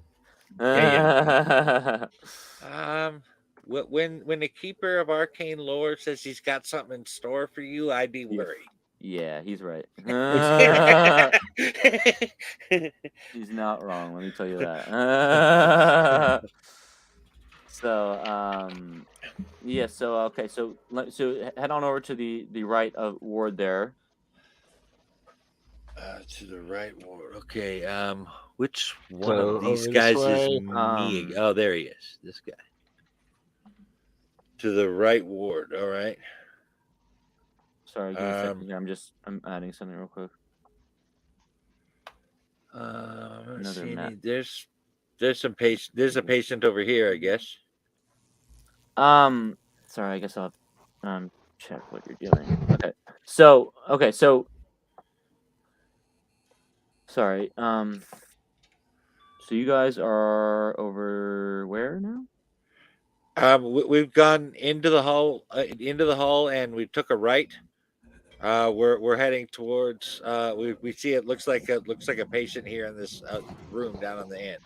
So that's actually not a patient. So to clarify, so the Oh. ones who are standing with white like that, those are the nurses. The ones you Oh. see that are the creepy looking ones that are in the hallway, the ones who are either crouching or holding their faces up, those are the patients. what about the- the ones in blue? We're standing Blue in front ones of are- someone in blue. Blues are that's an orderly. And the ones you see in the purple, those are going to be your physicians. And then over on the left, that's Dr. Berger on the far left. That's Dr. Berger's office. That's the one you guys went to. Good in the old beginning. cheese. That's right. Um, Okay. Well, I'm not sure where to go. I'm looking for a lucid patient. I want to try to talk to a patient to find out what kind of treatment they're getting. What Are it's you gonna like go to see be one? here. Go talk to one of the patients in the rooms, maybe, perhaps. Yeah, something like that. Yeah, they've left us here to kind of wander around. They said we could talk to the patients. I'd like to find one. Is this orderly gonna stop us from going through these doors, or is he just like? No, he's just walking through the hallway. All right, let's go over here. Okay. There's the nurse, and then down this hallway, it looks like there's 2 patients. Okay. There's a whole hallway of patients. All right. I approach slowly with my hands up so she can see my hands. It looks. What like do you want? I just want to talk to you for a second about your stay here. I don't have anything to say to you. Please, my concern is my concern is just for you. I'm trying to help. What do you want? What can I don't have anything. I don't want to take anything from you. I just if you could tell me what it's like to stay here. What has your experience been? Let's see. Can I get well, you don't do psychology. I have psychology. Do you? I got 45. Actually, let me get give me a persuade. She's she's hesitant to talk. She's not wanting to talk to you. So give us a persuade. Okay. I need to find persuasion.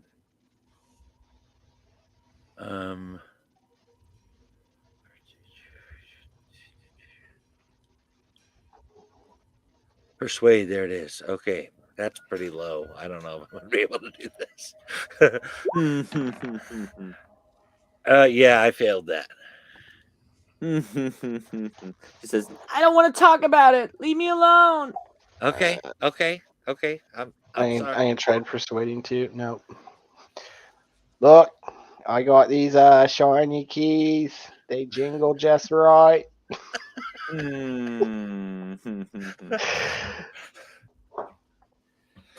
Give me a See, I'm persuade roll. expecting to find I Brad Pitt already in did. there. I didn't. He wants to, succeed. like, start over the world with monkeys. I can't talk about it. Okay. She starts Okay, like freaking out. I'm gonna try psychology. I'm doing my best to God, calm her no. down. I still got my hands up.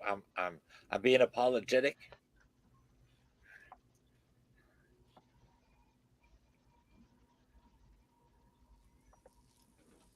Keep your hands up, Joe. Let her see your hands. I'm showing hands.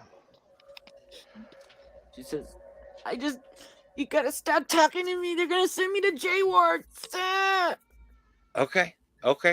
What's in J Ward? I don't want to know. Something's wrong with this hospital. We're kept like prisoners here. We're all afraid of Dr. Berger and the staff. Interesting. Yeah, that sounds about right. How long have you been here? I don't even know. I don't even know anymore. And you notice that one of the orderlies is starting to kind of listen in and on your conversation. Okay. I say very quietly.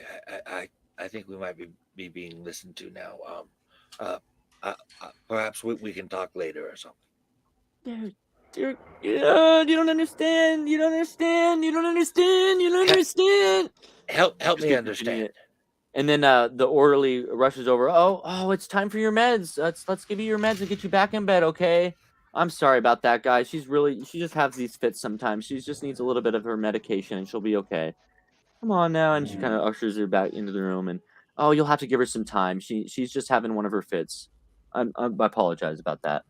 And he gives her the medicine. Well, I did not get talking to Joe. Well, I did not get as much as I had hoped for. I think I have enough. Can you guys give me a spot hidden? All right.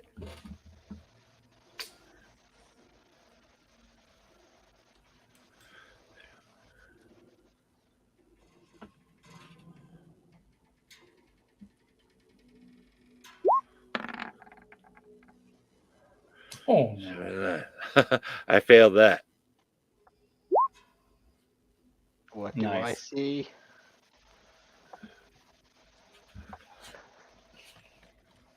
Did you get it? Oh yeah. Yes, Scott. 18. Okay. So as you explained to this and saying that you didn't get much, Joe kind of peers back into the room through the open door and notices by the front door there's a bedside table, and there's a book on the table, and in the book there's just a loose slip of paper that seems to have been almost like used as a bookmark, and you slip it out of the book and take a look at it, and what it is it's even labeled with a handwritten note on the back, the vision of the prophet Ezekiel. Why is it every time I hang out with you guys, I see some sort of freaky art? For real though. That might be labeled the vision of Ezekiel, but that is not the depiction. This is something else.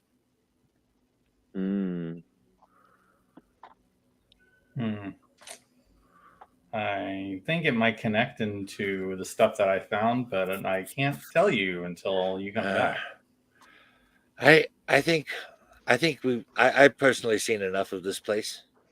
I think we ought to catch up with Harry, see what maybe he's uncovered. Well, I'm quite confused why this ball here has all the detail and this guy has the most generic sun I've ever seen drawn behind him. I That's a great agree, and question. it's quite conflicting with the title. What is described in Ezekiel looks nothing like that, except for perhaps the man on the throne, and even then, that's vague. Yeah. You don't want to try to get into J Block? Yeah. If you're going into J Block, I think you should take me with you. Yeah, I don't personally think we're equipped. We didn't do too well with just the guy in the non-violent wing. I think that we really ought to have at least some more backup. Perhaps bring Harry back here. Whatever you say, Doc. All right, so as you guys are leaving to go towards the exit, can I get let's see here. As you're walking through the hallway, you walk past a small puddle that has formed in in one corner of the hallway due to some sort of a pipe leakage. It looks like a drip, a small, slow, steady drip onto the floor has Gonna formed a roll small puddle. mechanical repair. You're gonna fix the puddle? No, I was going to say this is an asylum. That could be a puddle No of need anything. no need to fix. No need to roll for that. It's an easy fix. You tighten up the pipe and the leak stops. But as you do so, you out of the corner of your eye you catch something, and it defies logic. You see something reptilian and much too large for such a small pool to be slithering in, but yet you see it. And as you look down, you swear that you see it submerge out of sight. It's only a moment's glimpse, and an examination of the shallow puddle reveals the absurdity of the vision. Yet the surface of the pool ripples, as if something did disturb the water. Give me a sanity check, Mr. Joe. Oh shit! I just wanted to fix a pipe. Yeah. All right, I'm good. No good All right, you deed goes successfully unpunished no in Call loss. of Cthulhu. You deal no sanity loss, but you do notice that the water itself has an odd blue-gray tint that defies explanation and chemical analysis. Can I do knowledge can I see natural this? world? Can You I could see try. this? The water? Yes. What? No. Um, I don't know much about fixing pipes, but it seems to me that water should not be that color. It looks like there's something in the water. I wonder if perhaps I do have. I'm not sure what all I have in my medical bag. Do I have like perhaps a little vial or something? I'm sure you would. Yeah. Yeah. Can I get a little bit of this water? Yeah, you take a little sample and put it away for later analysis. Okay. Because you collect spores, molds, and fungus. That's right. All right, so I want to ask you: Are you going to be where are you going to be meeting up with Malcolm? I'm gonna. I mean, we both went to different places. The only thing I can think of is maybe we agreed to meet. Yeah, we probably agreed to meet somewhere. Okay, so you're not going to be going back to the library then? Is that where you want? We could meet there. We never I mean, that's not a discussed problem. where we were going to meet later. So, I mean, we're kind of doing this retroactively. Do you want us? Should we meet you at the library? Yeah, that's fine. That seems makes sense. Yeah. Okay. All right, that works. Because there's stuff I was going to I was going to look into over there anyway. Because I want to figure out what that symbol is. Okay. It might be connected to the vision of Ezekiel, but I'm not sure exactly how yet. All right, so Okay, hold on a second.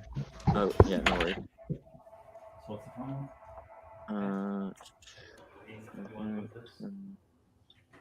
Okay. All right, so y'all head back to the library. Yes. And this time you've all met up and have gotten together. And you're all here, and you've kind of, now that you've met up, you're able to go over all the different research that you've been finding out about, through your research here at the library, as well as at the historical society, and kind of catch up on a lot of the stuff they missed, as well as they can catch you up on what you missed. Yeah. Well, from what you're showing me, J Block definitely seems to be suspicious. But before we go there, I'm kind of curious about that amphitheater, because it seems connected to a lot of these strange things that you've mentioned and that I've dug up. Yes, you did mention how the disc was removed, and in the letter, it specifically with the letter earlier from Dr. I believe it was from Dr. Shine, stated that this disc should not be removed from where it was. Things seemed to improve when he got there. When he got there is when he put in this disc. That it was removed, perhaps speak of some type of protection ward. Yeah, it could be some sort of mystical thing that he did that we don't understand. But whatever it did, it at least was able to make this thing fade. And it seems that for whatever reason, Berger is somehow involved in causing problems in this place again. Right. It might not be intentional, but it does seem to be suspicious. Can I check the library for that vision of what was it? Ezekiel. Okay. Yeah, and we want to make sure, and I want to connect it to that symbol I found. I guess while I'm here, I will dig out the Bible so that I can show them the differences in the vision and the picture. Sounds good. All right, so you said you're speaking specifically looking at the vision of the prophet Ezekiel, correct? Yes. Yeah. So you look into some records regarding this, and specifically to try and find out, where did this version come from? Like, as you said, that's not the typical version that is depicted. And so you're trying to trace his lineage and his history, and it kind of goes back even further than you thought.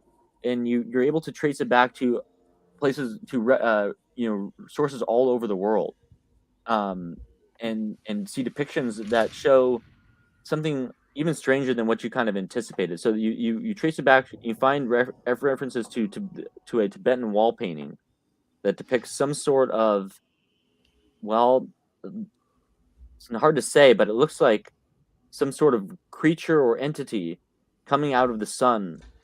And then you also, in the same breath, find a detail of a Persian manuscript that depicts another creature of some sort of kind of weird serpent-like nature It looks like fighting a a hydra. soldier.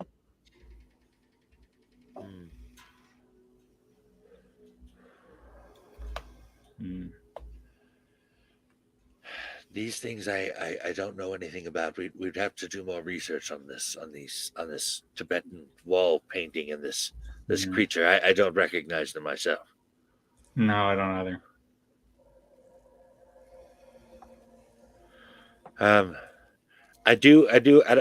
don't have to explain everything again, but I do want to stress to Harry my concern for the patients at the hospital there and their treatment.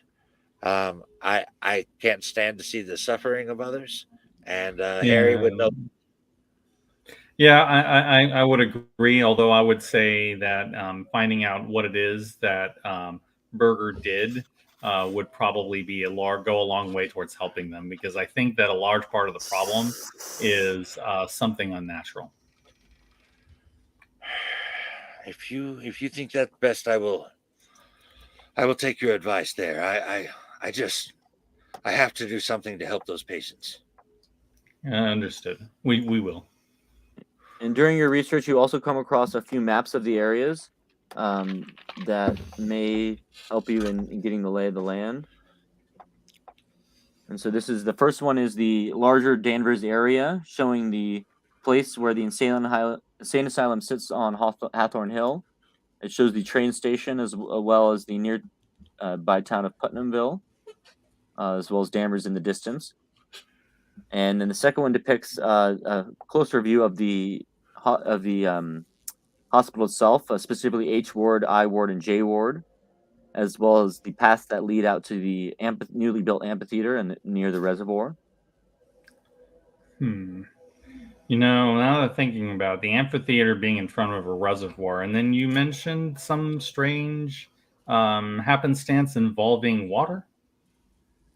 Yes, I do have this sample. I was hoping to perhaps get it tested. Wait a second. Does this reservoir feed into? You cut out there, Scott. What does it feed into? Uh-oh, did we lose Scott? I hope not. I don't hope not either. It's Cthulhu. No, God, Cthulhu got him. No. That's weird. Sorry, cut out. Did the reservoir feed into the hospital there, the asylum? Sorry, what was that? Yeah, I imagine that's probably where they get their water. That would make sense. And that pipe I was fixing was the general intake water flow. I would know that, right? Yeah, I would say so. Huh. Yeah, that's not looking. So the water from that reservoir is feeding into the asylum, and it's weird. Everyone, give me a spot hit and roll. Based on our. Yeah. I can do that. I also want to show Harry the sample of the water I took. I failed that. Okay. Okay, I don't know if I got it or not. Oh yeah, I passed that with flying colors. Harry,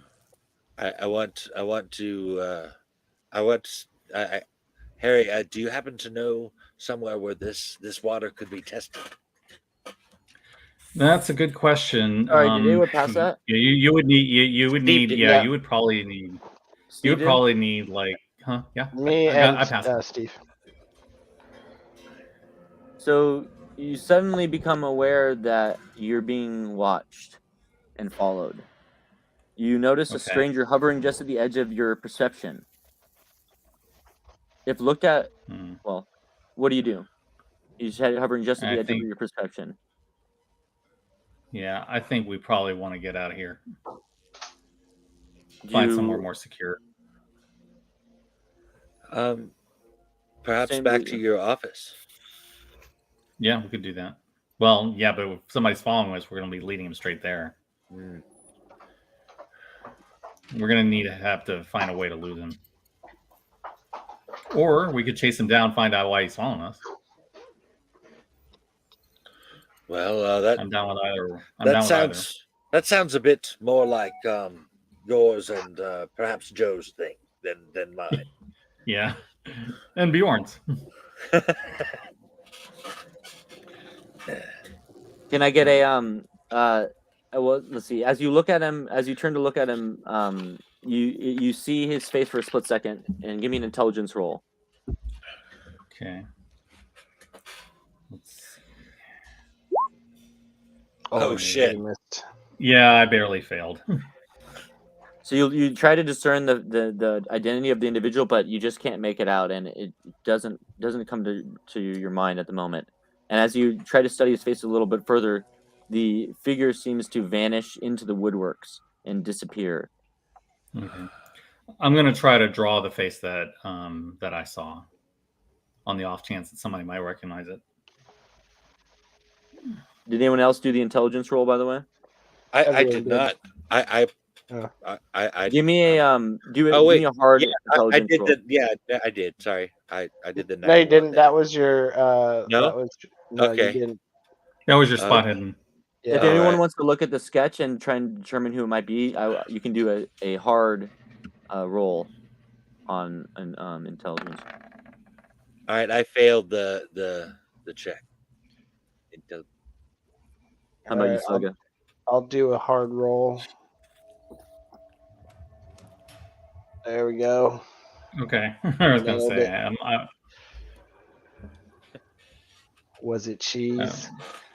I guess I could try one. I guess I could try it myself. Hard roll. It's like a regular roll, but more gangster. Yeah, that one I passed. Well, if you're doing a hard one, then you got to look at that top number next to your intelligence. Mm-hmm. Uh, Essentially, I think it halves it, right? Yeah. All right. Well, yeah. So, then, unfortunately, the then- sketch is it's not very good. It's Okay. not enough, at least not enough to be able to determine accurately who the person is. Oh, I thought I got it. Okay. No. Oh, What do you mine's- mean? I thought you did hard and you failed. No, I totally. No, I didn't and failed. He got it. Oh, I thought you both failed. My bad. No. Yeah. You recognize the face. You recognize as the face of one of the excuse me. Recall the face of this spy as a member of the asylum staff, dressed in normal street clothes. Mm-hmm. Give me another spot hidden check. Yeah, I want to know. Oh, okay. Yeah. everyone? No. No. Okay. Oh no, yeah. Oh. I was saying no, I didn't make it. Go ahead. Oh. Yeah, I made it.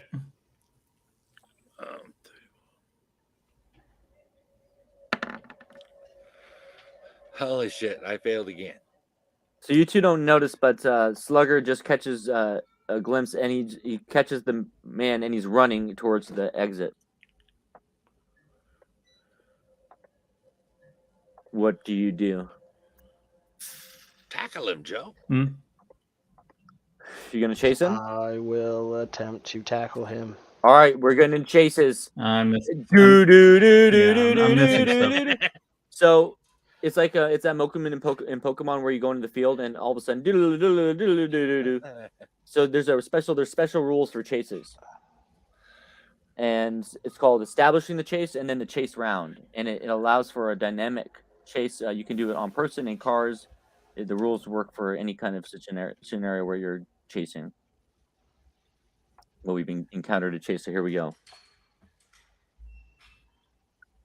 All right, chapter 7, chases. All right. The action scenes in films and books tend to fall into one of two categories, fights or chases. The extended chase in the Shadow over Innsmouth is one of the most dynamic and memorable action sequences in Lovecraft's work. A chase scene should provide just as much drama and as excitement as combat.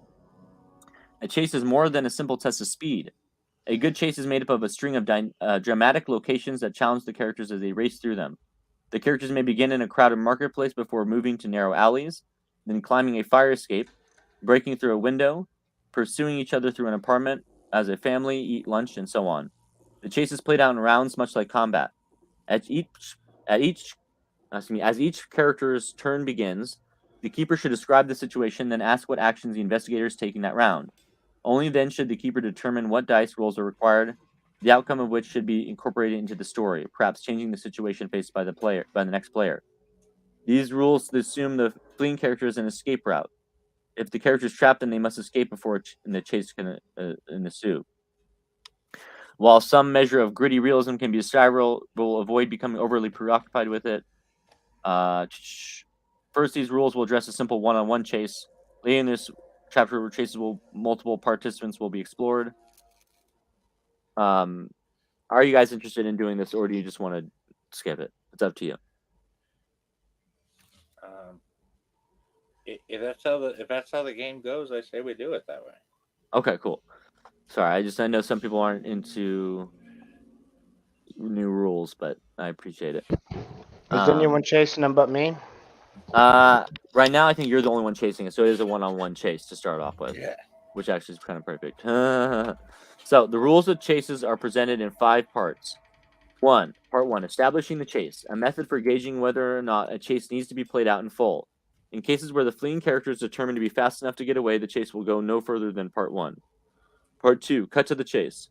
Provides the keeper with a system for laying out a chase, positioning all the participants and deciding the order of play and number of actions each participant can make.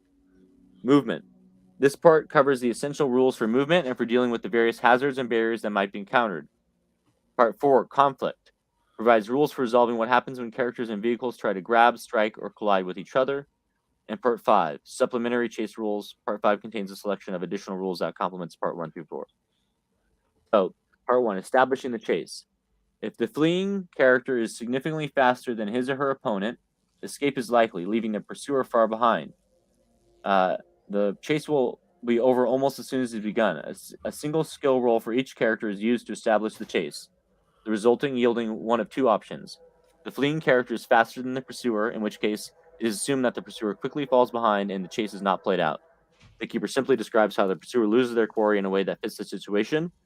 The pursuer is fast enough to catch the fleeing character. If this is the case, the game picks up the action at the most exciting moment, the point where the pursuer is closing in on the fleeing character. So, speed roll. This roll adjusts each participant's move rating for the duration of this chase. Every vehicle and character has a movement rating move. A vehicle's speed depends on a driver's skill, while a character's foot speed depends on their physical condition. Each participant in the chase must make a con roll, if on foot or other self-propelled mode, to test his or her physical condition and endurance. Drivers make a drive auto roll for vehicles to test their handling of the vehicles. So I'm going to make one for my character as well. And I have him right here in front of me. All right. Have they left the building? No, they're still in the building. Okay. So you see here, let's see if I can pick it. I'm probably just going to assume Joe's going to tackle him, and unless they leave the building, and then I'm going to maybe we follow it. Oh, he's going to try for sure. I'm just saying, as far as what we're doing, I'm not actually running yet. I'm watching Joe chase after the guy. Correct. Yeah, that's okay. Right. Yeah. And so, did Steve needs to get back in the StreamYard? I thought I let him back in again. Yeah. Well, there you go. Hey, yeah, I'm back. I'm back. Hold on a second. Oh. I got something going on. Oh, okay. Sorry. Do you want me to? All right. So I have a difference of 14. So it's not about the difference. It's about I have to roll mine now. Just give me a second. I'm trying to roll my dice here. So it's con. So I need to make a con roll.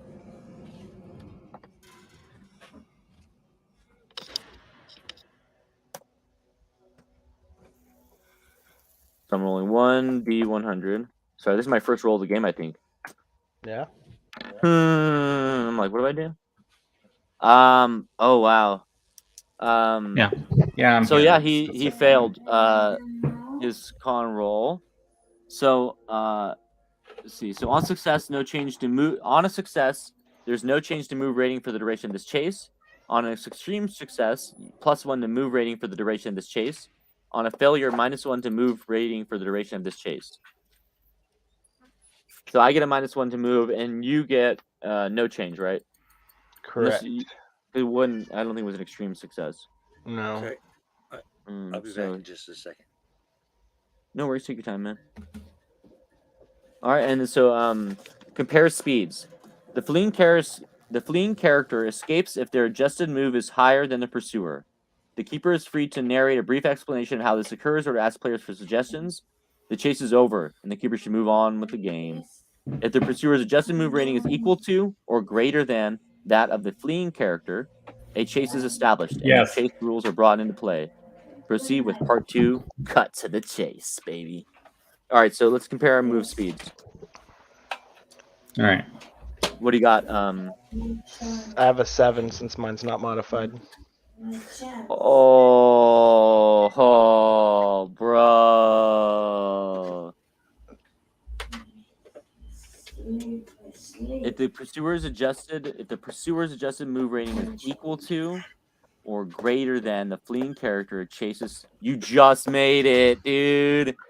Awesome. Holy shit. If you if I had made my con roll, you wouldn't have made it. 1 point made the difference in Wow. establishing the chase. Holy shit. All right, cut to the You chase. got lucky. Yeah, really, that was really amazing.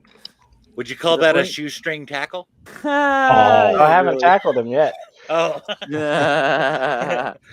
But that's a I'm good just start, keeping up sure. with them.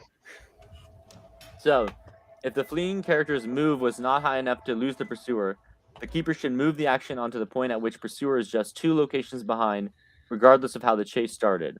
All right, so let's go ahead and move Slugga 2 paces behind. All right. Regardless, this is short range. So, as the pursuer runs at the door, he does stumble just slightly, which allows you to close the distance between you and get right up behind him. So we're cutting to the chase. The fleeing character has already had 1 chance to escape using the speed roll. The keeper would normally set the starting range to 2 locations, but may opt for a tenser chase by reducing it to 1 location in exceptional circumstances. However, I think 2 is very exciting in this case as well. Let's see here. Okay, location is a term used to denote a position in the chase. The locations do not need to be equally spaced. A locked door or a flight of stairs might separate 2 locations, while another might be a point on a stretch of open road. Locations divide the chase into narrative chunks rather than being a set physical distance.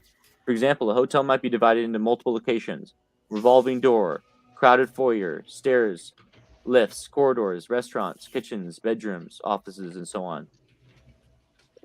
If a chase takes place at the same time as a separate combat, the keeper should ensure that the distance between the location is not excessive. There's not other. We don't need to worry about that right now. Let's see. A chase is made up of a string of locations. The keeper should keep careful track of which characters at which location, depending on their speed. Characters may move 1 or more locations each round. Hazards and barriers are positioned between locations and may slow a character's progress. Keeping track of the chaos. When running a chase scene, you may find the following method useful for tracking the various characters. Oh yeah, this is what I'll probably do. This is a good one. Take a blank sheet of paper or whiteboard, draw a line of dots 1/2 inch apart. Was just one question. Was this chasing part of the scenario? What do you mean? Like this, we're running a scenario that was pre-generated, or you made it. It's pre-generated. So there's not a. So is this chasing part of that? Was that written into it? Yes, but There's not a map for it? No. Okay. So because it's not quite what you're thinking necessarily. So because the way it works is it isn't like I'm using this as a visual to let you see what it looks like, but it doesn't actually use square movement. It's not like in combat where you're moving 5 feet per square or whatever. Imagine a line of dots. Like, let's say I have. It sounds very similar to the Pathfinder chase mechanics. I'm just Oh, wondering really? if they had a list of locations and barriers. Oh no! you're In already fact, it set didn't up. even say. All it said was if you want to make it a full chase scene, we recommend you use the chase rules from the rulebook. Okay. So So you're gonna be coming up with berries on the fly. unless you don't want me to do this, like I said, That's totally fine. Go for it. sorry about that, man. No, I get it. My bad. Next time I'll try and be more prepared. I don't think anybody's tripping, man. Okay. Yeah. So each dot represents one location. Label the first dot with a letter representing the pursuer. So that'll be Slugger Joe, SJ. And then you're 2 paces behind. So you okay? So then that would be let's put orderly. So O for orderly. Okay. As characters move, simply cross out their marker and draw it on the new position. The chase round. Just as with combat, a chase takes place in rounds, and the characters act in dex order. A combat round and chase round are interchangeable.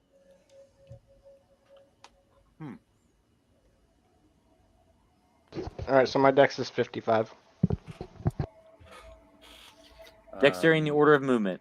The question of who gets the first opportunity to act can be an important issue in a chase. Determine the order of movement by ranking the character's dex from highest to lowest. In the case of the draw, use an opposed dex roll to decide who goes first. I can't believe that I'm more dexterous than Slugger Joe. That's insane. Same here. But I It's got all a that- 79 in dexterity. I have a 65. He's Hey, you're a doctor. You've got nimble hands. I was gonna say I he's guess, not very nimble. Jesus. He's been beat to hell too much. He can't move very fast or very nimbly, but he moves very strong. There you go. So, so okay, the dex on this guy is look at the dex on this guy. It's 55 for him. So what was yours? Mine is 65. Mine's 79. 55. Oh wait, so who's participating in the chase then? I think it's just me because they just stood there and waited for me to. Well, yeah, I figure we were joining him, but I mean, didn't- I was kind of under the impression Joe was going to tackle him before he got out of the library. So once basically- I see him actually leave, I'm going to go after him. You guys can follow, but basically, according to the rules, if you were going to be in the chasing, you had to initiate with that first roll. Otherwise, we're outpacing. Okay. We're gone. Okay. I mean, that's probably true. Yeah. Yeah. So well, I had we're both faster 55. than you, so Yeah, and he's 55 as well. Yes, he is 55. All right, roll off. Roll off. Oh, okay, he's done. Okay. We got 23. All right, I go first. All right. So first is Slugger, and then Orderly.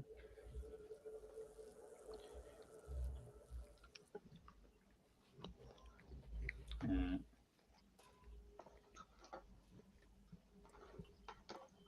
All right. So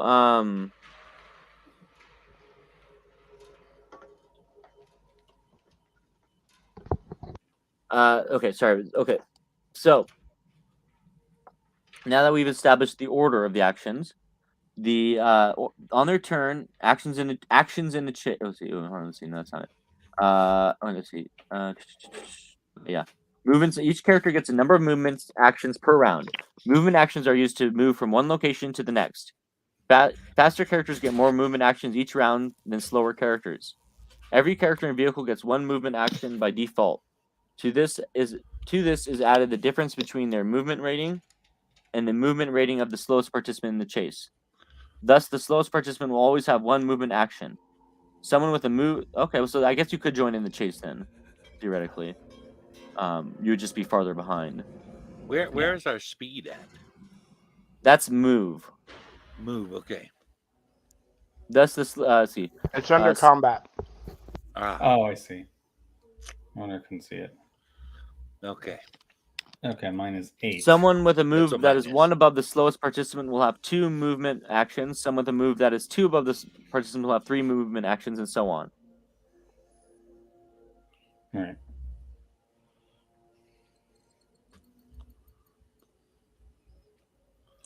Yeah, if you're both 7, then I have 1 more movement action than you. I'm 8, just like you. Yep.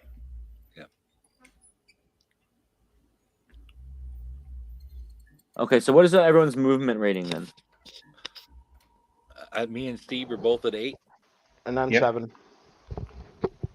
So you're the And he's at 7. He's at 7 because of the handicap. Oh, actually, you need to both establish if you can.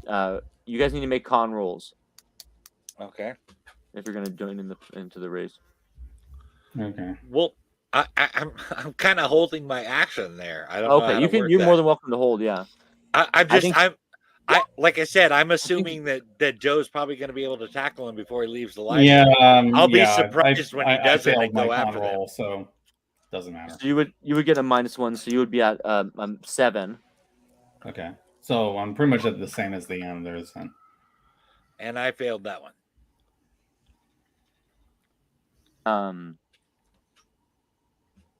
And so you would need to make a.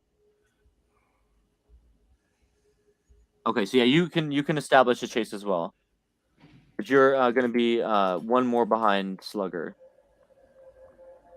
Okay. So you're here. You're this is Malcolm.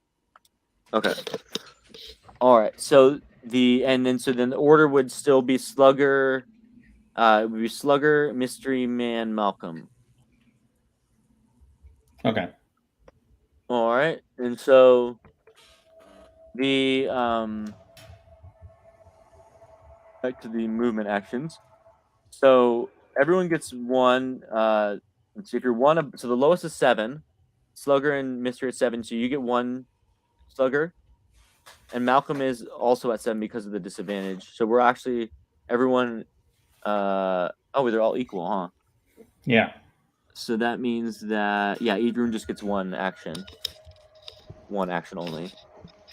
So actions in a chase round. On their turn in Dex order, highest to lowest, each character may use their move to move forward in the chase, spending a movement action to do so. You can initiate 1 attack using the fighting, firearms, or drive auto skill. You can cast a spell, or perform some other action requiring time and perhaps a dice roll, such as picking a lock. Note that some monsters are capable of multiple attacks in 1 round. These all take place on the monster's turn. A character may elect to delay acting until another character is active, such as Dr. Myers. Myers. Yes, Dr. Myers has done. Thank you. If this leads to more than 1 character wishing to act simultaneously, the one with the highest dex takes priority.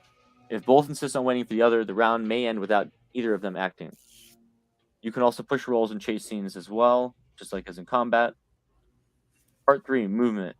Moving from one location to the next. If an area is free of hazards, such as an empty corridor or stretch of clear road, the cost of moving from one location to the next is 1 movement action. Hazards. A chase that takes place on even, clear ground will soon be resolved if the pursuer is faster than the character he or she is chasing, or if both are of the same move speed. The chase might never end, with one character staying just out of range of the other. Either way, this leads to a bland chase based purely upon numbers. Hazards add spice to the chase scene. Hairpin bends, slippery steps, thorny bushes, thick mud, and so on. Hazards typically slow characters and vehicles down if badly handled, can also cause harm. Let's see.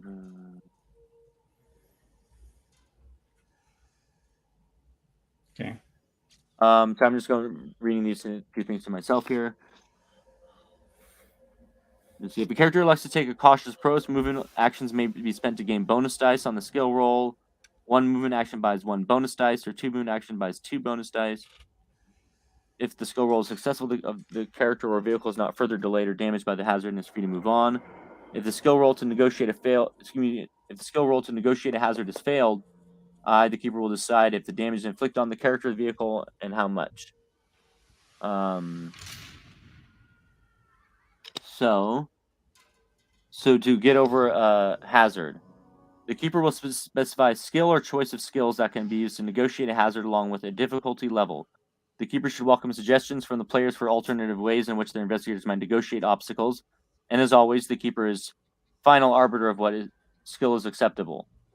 Some examples of appropriate skills are climb skill to get over fences and walls, or to climb down from a high window. Swim skill to cross a river or lake. Dodge skill to weave through a crowd or avoid falling over trash cans in a narrow alley. Strength to wade through thick mud. Dex to run along the top of a wall without falling off. Drive auto is an appropriate skill in a car chase. This list is not exhaustive. Other skills may be used if judged appropriate. And then finally, barriers. Barriers block progress until they've been successfully negotiated or removed. A barrier might be a locked door, a tall fence, an abyss, etc. The distinction between a hazard and a barrier may sometimes be unclear. Climbing over a 4-foot fence may be hazardous but would not stop a determined person, whereas climbing over a 7-foot wall may present a barrier. Climbing up a second-floor window would present a barrier if one fails to climb the window, or if the window is out of reach, whereas climbing down is a hazard. The keeper must decide when a hazard constitutes a barrier. If it is a barrier, prevents further progress, move until the skill roll is passed or the barrier is broken through. Failing a skill roll to pass a barrier may cause damage or delay, as a hazard does, but the usual consequence is simply delay and inconvenience of not moving to the next location. All right. And also you can break down barriers as well. Oh, and conflict. Part 4 conflict. The characters or vehicles must be on the same location to attack one another, so you have to have reached them to attack. Unless firearms are involved, initiating an attack costs 1 movement action. Characters are limited to their usual number of attacks per round. Attacks are resolved as they are in regular combat. So that's easy. You just do combat. Mm. All right. That's it. The pursuer can continue chasing the fleeing characters so long as their location and direction of travel can be identified. Each chase is unique with its own string of locations, so keeper judgments must be made about points where the pursuer might lose the quarry. And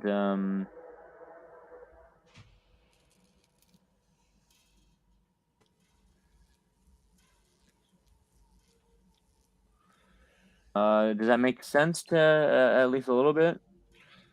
I think so. Yeah. I don't think Yeah, I have you're- all of it, but I think I have a general idea. You're basically, it's very similar to Pathfinder chase rules. Is it? Okay. Basically, like, you have locations, and he's 2 locations ahead of me, and there's a barrier between each location. So based on our speed, we can attempt to get to the next location. Granted, we make it through the barrier. Okay.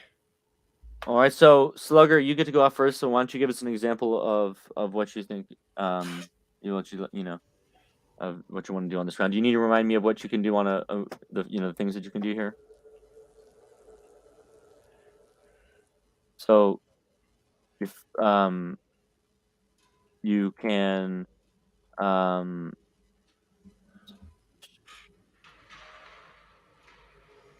so you can move forward in the chase.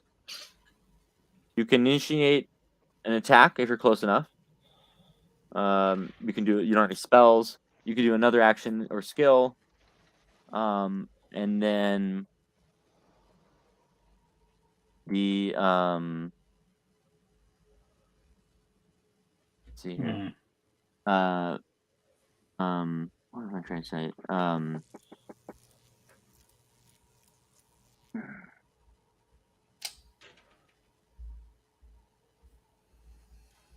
So,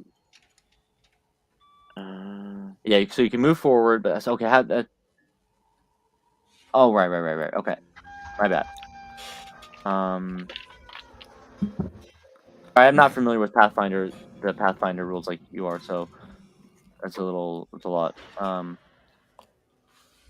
So Could you help him out, Scott? with the skill with the hazards, you just need to make a skill check on the hazard, right? Correct. Like what type of hazard is it? For example, if you you're running and all of a sudden a guy, one of the patron, one of the patrons of the library gets in your way. All of a sudden you got some person standing right in your path. Yeah. So I would either do a dodge to get around them or a brawl to straight bowl them over. And if you fail, do you take any damage then, or you just That's up to you. step back? Okay. Depending on how bad the failure is, like whether they just slow the person down, or they actually trip and fall. So it also says here that it's I should allow you to decide how you're going to deal with it. Right. Whether it's going to be a reckless or cautious approach.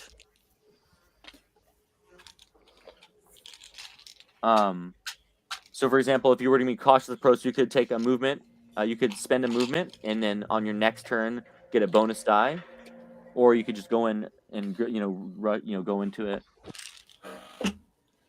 You could also try and like jump onto a table and avoid it too. I mean, there's just different Right, ways. exactly. That's exactly. So, I'm presenting you with the first obstacle here is the person has come into your path here as you Okay. bounding around the corner. Whose turn is it? It's yours. Okay. I'll try and dodge around him. All right. So go ahead and give me a dodge roll. Oh, I made that. Perfect. So as the person comes, oh, excuse me, sir. You definitely just kind of pass around him and push him to the side gently, and you move forward. You're now one pace behind Bob the and mystery weave. man. Okay. 1 second.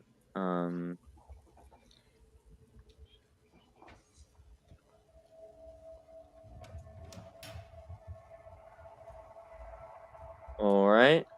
And so he's gonna go ahead and spend one movement.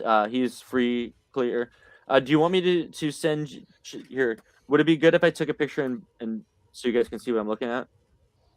So that you at least can you kind of know what I mean, or I don't know what you mean. I just feel like since you can't see what I just created, it feels like cheating. It's fine. I Hmm. know I'm one space behind him, so Okay, we'll just fair roll enough, with fair it enough. as you Okay. I do give us kind of info. want to shout something out at Joe, but you said he already took his one movement, right? I think you can shout out. Yeah, he already took his one movement though. Yeah. Yeah. And so he's going to move his one movement, and he gets one ahead. So now you're back to being two behind. Hey Joe, grab a large book and throw it at the back of his legs. So he made it through his section. Yeah, there's no obstacles on his section.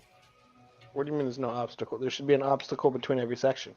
No, No? All right. no, I don't believe so. At least that was not my interpretation.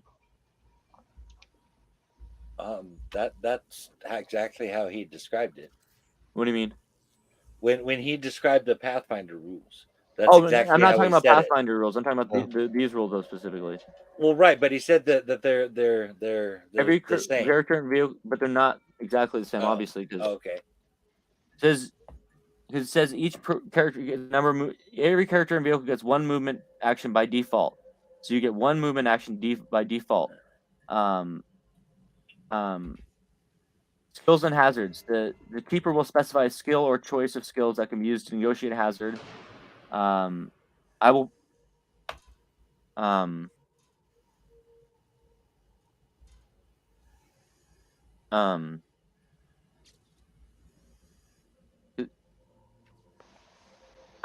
Yeah, I don't think everyone has to have a hazard.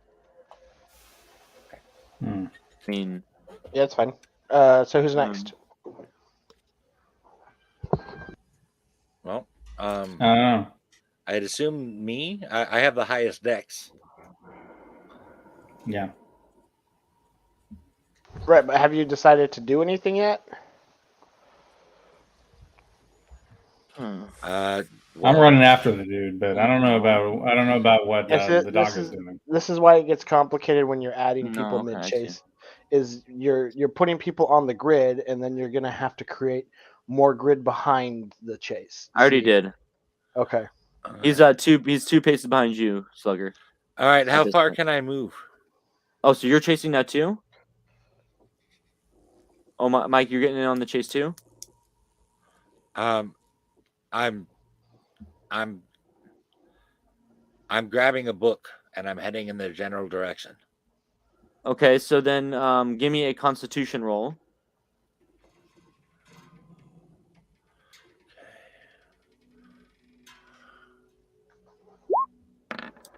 And I failed it.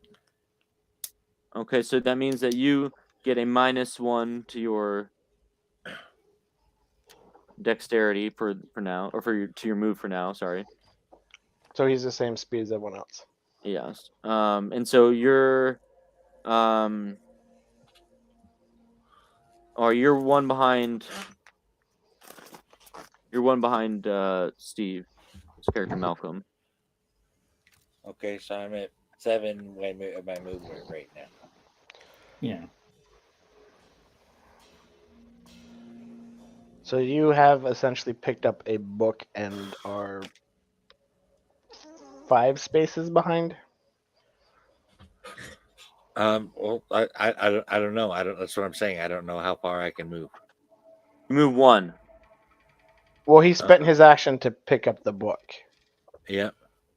Okay, so typically you would move 1. Okay. All right.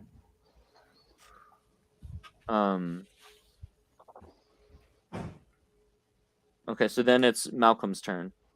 I'm gonna try to run after him. I'm not gonna stop to pick up anything. So I'm trying to think like how I would move around this stuff. Seems the quickest route would be over the tables. Yeah, but wouldn't I have to make a roll for that? It just depends. Is there any obstacle between him and the next space? It just depends on what he has on his sheet. So, Michael, if he wanted to move forward a square, is there anything in his way? He has to so you guys got to get around the tables. Okay. So you'll need to go ahead and tell me how do you want to get around the tables. And keep in mind, Michael, that they're going to have to face the same obstacles between each space. That I know. I got it all laid out. Yeah, I don't know how I'm going to be able to get behind Slugger without running into people and tables.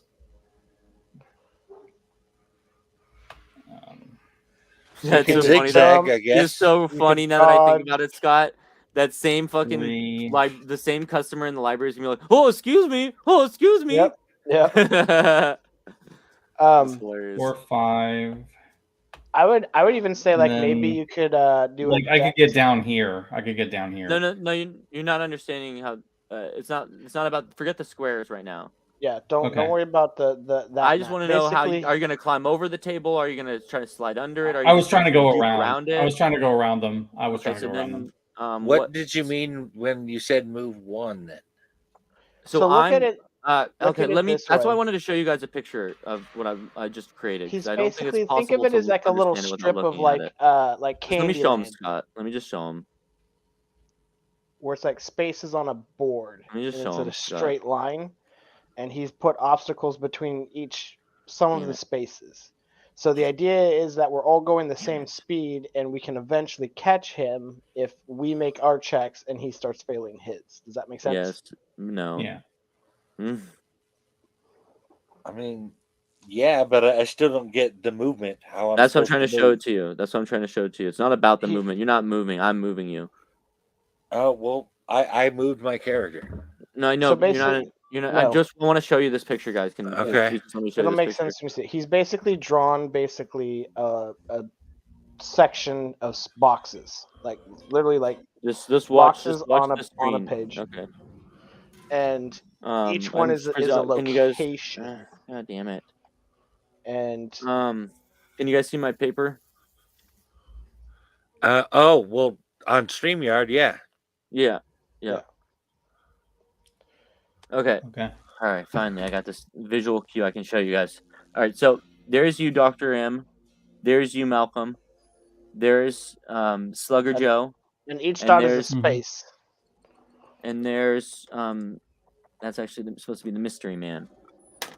So the Mystery Man is here. So he's corresponding to this dot here. Slugger Joe is here. He started here. He's moved one space. So that's what it means by moving Mhm. one. You move from one dot to the next. You guys are back here because you started later. Here are the hazards. So between you to get to where Slugger Joe started, you have to get around the tables. Whereas Mhm. Joe had to get around a person. He didn't have a person. He was already in front of the person, so he went ahead free and clear. But now he has the books up a stack of books in front of him. He has to get around. Then he has to get out the door, get through traffic, and get to his hopeful escape. Okay. Okay. Yeah, I'm going around the tables. Does that make more sense now? You can kind of visualize it, because I know it's a Yeah. little Yes. weird unless you can't see it. Yeah. So it's just a lot easier just to show. Right. Okay. Yeah. That's Yeah, all. I usually let me have just these get this like in. pre-drawn out on like a wet erase mat, and then Oh, I would just okay, have yeah. them put their characters on there and move them as they succeeded from point A to point B. Next time since I've never done a chase before, really, or at least it's been a long, long time. I haven't done since college. So next time, I think if we did this, I would lay it out on, like you said, just put a new thing up there, make some Yeah, visual you can representation on because it. you can custom draw stuff on Roll20 where you can Mm. just draw out the boxes and say what each spot Oh, that'd been cool too, because then I could even put it on the map here. Like you could put is, like a and then we waypoint can to move our waypoint. characters and see where we're. Oh, that's smart. That's really smart, man. I didn't think about that. Yeah, But he yeah, doesn't next just time. knock people out. Yeah, he's full of brains too. You got that brain meat, as you call it. Okay, well that's a good point. Next time I will definitely do that, because then you can kind of see the exact path that he'd be taking. Essentially, just to show you what I'm thinking though, is the path would essentially look like this. He'd be going from here. Oh, that's the wrong character. He'd be going from here through here. Here's where the person was. We go around here. He's got to get through the stack of books, get through the door, get out through the traffic. Essentially, but yeah, next time I'll definitely do a little more specific, make it look a little better, probably. Okay, so where are we at? Whose turn? I believe it was Malcolm's turn. I want to say. Yes. Yeah. he was I was going around the just. I tables. was. Yeah. I got past the tables. What skill were you going to use for that though? I was just going to run around it. I wasn't going to jump over anything. Well, you can't. It's an obstacle, so you can't. You have to. You have to like So dodge or he something. could. I can So dodge. here's I a couple mean- of ideas. He could use his con to kind of like try and push himself to make up for running around the tables. He could use his jump to try and jump over the tables. He could use his dexterity to do like a little power slide across the table. I was just gonna say it'd be really cool if you Dukes of Hazard that shit. Yeah. You know, I kind of like the power slide idea. I have the best chance of making that. You can also try I to guess I could roll try under that. the table or like slide under the table. Maybe. Yeah. I'll use Dex to power slide. Okay. All right, that seems like the best chance I got. Oh, of course I fail. So you try to slide under the 65 table, Dex. and unfortunately your leg gets caught on one of the chairs, and He so only you do make makes it to the other halfway. side. Yeah, you make it to the other side, but you take a point of damage. Damn. Okay.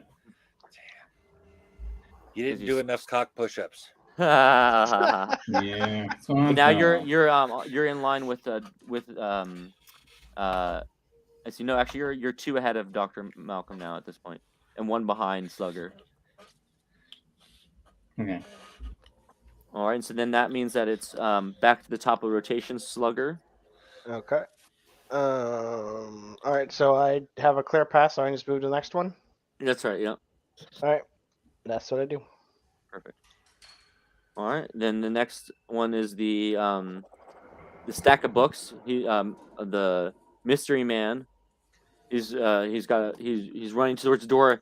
it looks like the librarian had stacked up a whole big thing of books on maybe some sort of like ready to put them on a cart or something, and he's going right for him. He's gonna crash right into him, and so he's gonna try, and let's see what he's gonna try. He's gonna try, and wow, what is he gonna try and do? He's gonna try.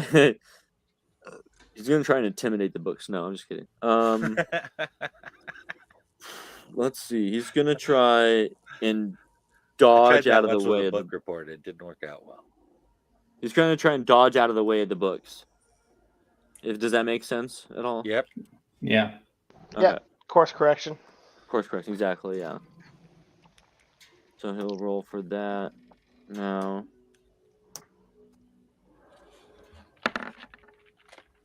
Yes. Oh, Woo! So my Wow. boy, he must have been a pro athlete in a past life because I guess this so. dude just dodges those books like, not today, buddy, and keeps on running towards that door. All right, next up is Malcolm, or no, Malcolm. Sorry, because I think Myers went out of order last time on accident there. I have the highest dex. That's why I went. You both have equal dex right now, or it's not dex, equal movement speed right now. Right. Okay. Okay. I guess did it. I thought you had said that dex Let's determines just keep the same order because that's when he was holding his accent, so he just came in. Yeah. So just Yeah. But I think it's you have to do a roll for that, don't you? It's fine. Let's just roll with it. Okay. Okay. Let's not overcomplicate it. It's Sure, moving. sure. Let's keep it going. Okay. Uh-huh. Okay. Do I have any obstacles I have to try to get around? No, you're clear right now. Okay. So we'll just see if we can get close to him. So you're gonna try to move. Yes. All right, you move up one space. You're now one behind Wherever Slugger you and think. two behind Okay. the Mystery Man. Okay. And now it's Dr. Myers' turn here. Okay. I am going to move. I just want to move straight down into this hallway down here at the bottom, as far as I can go in that direction. So he just basically wants to move in the next spot. So is there anything between him and that? He's just come up to the table that his friend unfortunately hurt himself on. Okay. So he's got to get over the table or around Yeah. the table?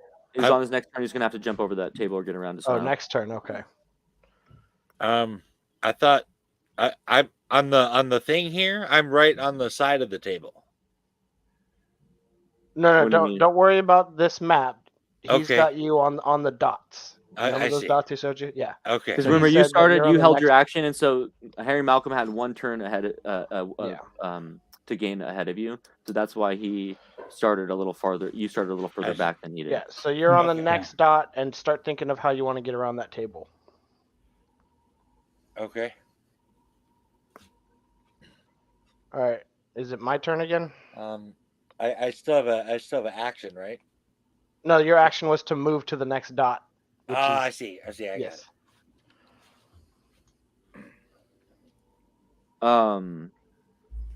So then it would be, it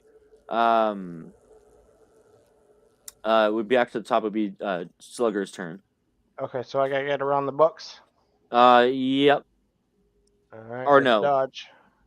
Hold on. There should Because be one behind him. you just because you already got after you did that, you got on the person, then you moved one more, right? Yep. Okay, yeah. Oh, you're right behind him. Yep. All right, so I'm gonna try dodging the shit. books. All right, yeah, go for it. So Oh. unfortunately, you crash right into the books and tumble to the ground. You so tackled I the did not wrong move. thing there, Joe. Yeah. He's like a bull, dude. You can't stop him once he gets moving. I should have just bowled through him. But yeah. Yeah. Nah, I still would have failed. But all right, so I did not move. Yep, that's right. And you'd also take a point of damage. All right. Okay. Damn. These must be hardbacks. Oh yeah, that's a stack of hardbacks for sure. They ain't messing around, man. All right, so now it's up to Malcolm to see what he can do. Okay, I'm gonna try to Yeah, go let him past know. him. So am I dealing with the books next? Yeah. No. Wait, did he go or does Malcolm go? Oh, did I not have the mystery that's man right. go? No, you didn't. Oh no, you didn't. I'm sorry. Okay, Yeah. it's his turn. The mystery man laughs, kind of snickers to himself as he realizes that he's nearly in the clear, and he's about to get to the door. He has to go over one more table. He's gonna try and jump over the table. And let's see here. Let me check here.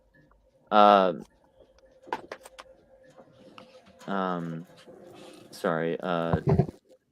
The character I have doesn't come with jump. What is does anyone know the default? Oh gosh. Number for jump. Let's see if I can figure this out. Do not. Character. It's a skill, so Let's see. Sheet directly. So it says that the base for jump is 20. Okay. Yeah. So if you don't have any skill points in it, then you can just do the base. So I'm gonna try and jump over this here.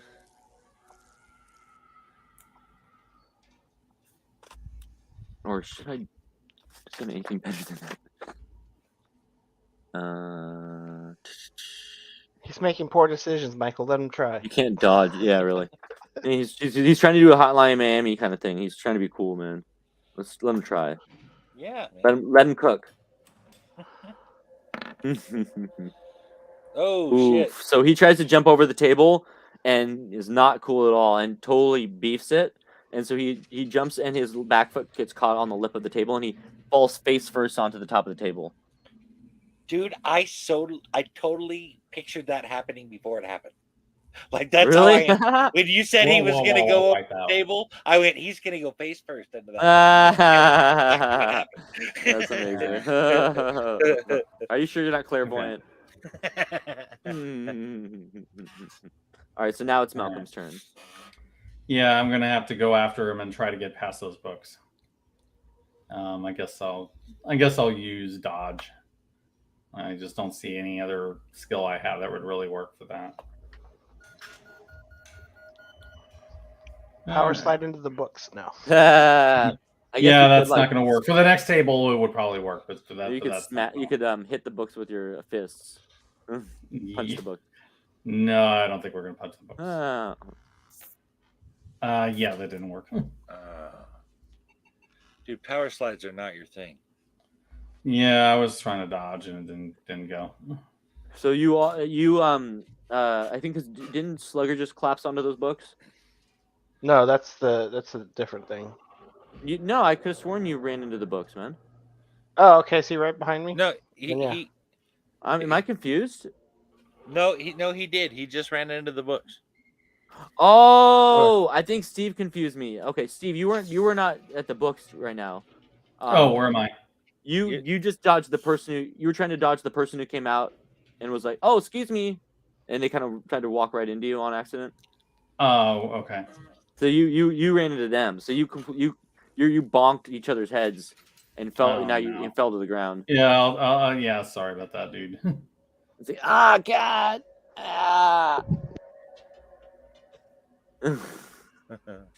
Dude. Yeah, dude, I bet the librarian's like, what the hell is going on right now, dude? What, you think because we read books we can't start some shit? Yeah, really. It's like that fight scene in John Wick with the books, the library. Oh, right. That was a good one. Yeah. All right, Myers, what you got? I guess I am going to get over make that my way table. over the table. Yeah. So we are doing dodge. Yeah. Okay, hold on. Skills. Where is dodge? There it is. No, that's not it. There it is. All right. I got 39. Let's see what we can do here. Mm. Oh. Oof. Oh Jesus! I did not dodge it. So you try to run. Apparently, do one none those- of us can even make our way across a library without just completely wiping out. Nobody. Not one of us. That's pretty funny, man. So you like try to do one of those really quick, take the corner really quick, but you misjudge it, and that corner of the table just jams you right in the side. Oh, that hurts, and you kind of tumble. Oof, that hurt.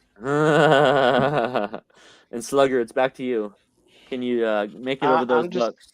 I'm gonna Hail Mary it and just grab a book and aim for his head. Interesting. You're gonna try and throw it. Yeah. Can you do that? It's an attack, not? right? I thought you had to be on the same square to attack, though. If I'm going for a physical, but I'm throwing a book.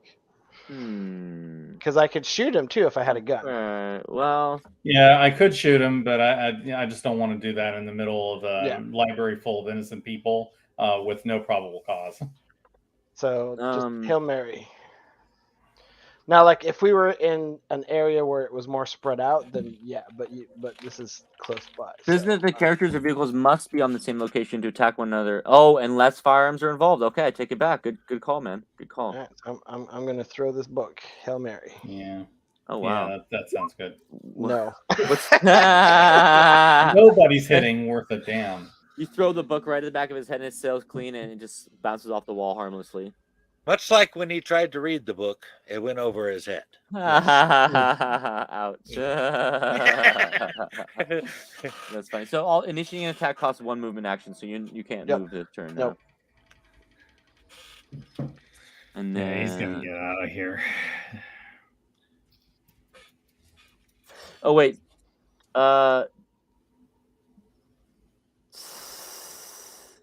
Now, why do you say it was fail? Because you just you just failed. It's a 90, and my throw skill is a 30. So yeah, that was not 60. That wasn't happening. That's okay. So yeah, the rules say that even if I don't need to dodge or fight back because it's a fail, right? Yes, correct. Okay, yeah, that makes sense. Okay, cool. I'm with you there. All right, so then the mystery man is going to try and make it back over those tables, those damn freaking tables. So this time, he's going to try to do something different. Yes, that's what he's going to do.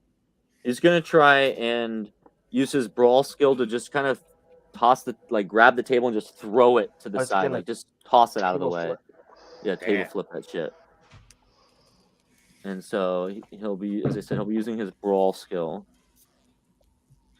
Gotta hope those tables are cheap if he's planning on doing that.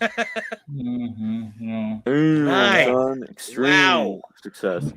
So he lifts that fucking table and it goes flying against the wall and shatters against the wall and just breaks and splinters into a bunch of different little pieces. Does that mean it's not there for us then? Yeah. I mean, I guess so. If he threw it out of the way, I mean, I guess that kind of makes sense, doesn't it? Yeah. Yeah. Wow. So racing an obstacle, and he is now at the door. I'd really like to examine that guy. Right? Dude's got some superhero strength here. Right? Now, does he know if it's a push or a pull? A what? Now, does he know if it's a push or a pull? That's right. Is he just face plant into the door because it's actually a pull? Or... that would be good, right? That is the next obstacle is the door, so we'll see. Maybe he doesn't know which way it opens. That's hilarious. Midvale School for the Gifted. Yeah, really. So Malcolm, let's see what you got. Let's see what you can do here.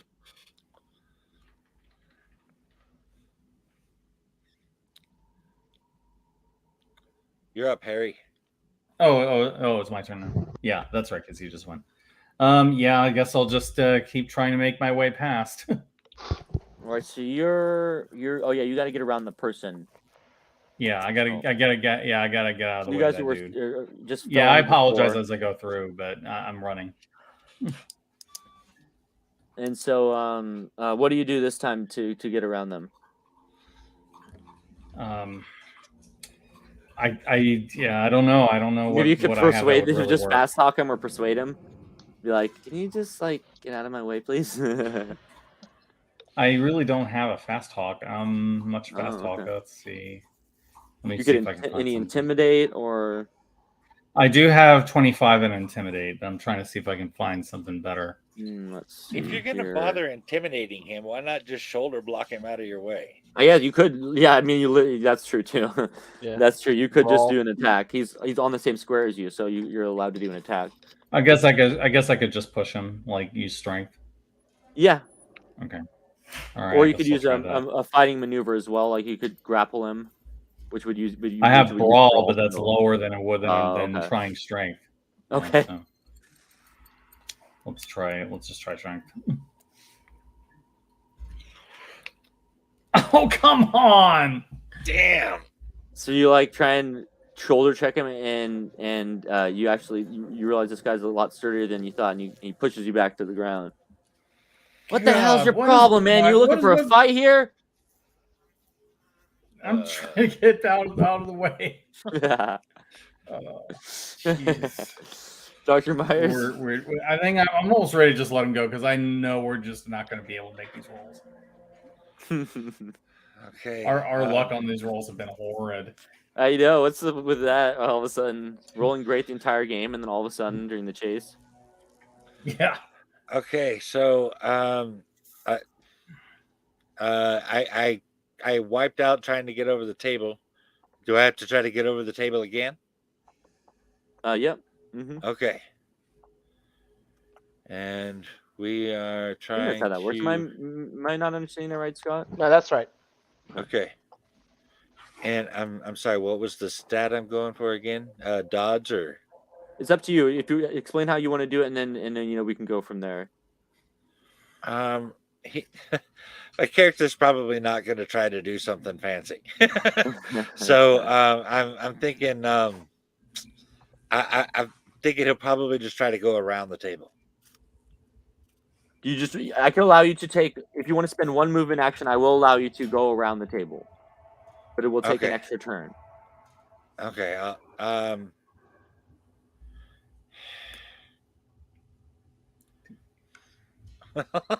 I'm leery of rolling for it, as Steve has pointed out. That hasn't worked out well for us. So I guess I'm gonna try to move around the table. All right, so you take one extra movement. So on the next one, you'll be able to freely move to the next spot. Okay. All right, then we're back up to the top at with Slugger. All right. Can I use my dex to quickly get to my feet and move forward since I'm like in the books? Sorry, say that again now. So I'm like in the books, right? Because I crashed into the books. Mm-hmm. So could I use my dex to get to my feet and proceed onward? Mm-hmm. All right. On the nose. You made it. Yeah. Yeah. That's good. So yes, you managed to brush off the books and push them aside and scramble to your feet and keep going. And you're now one spot behind the mystery man. Don't step on that book. It's a classic. Exactly right. I think that was that a Lovecraft? Yeah. First printing. Oh my god. All right, so that means that the mystery man's turn. So he has reached the door, and so he's gonna try and run right through that door, burst that thing right open. He ain't gonna stop for nothing. So he's gonna go ahead and he's gonna use. Could he just use brawl or strength? Brawl is for combat maneuver. He's gonna use his strength to bust that door open.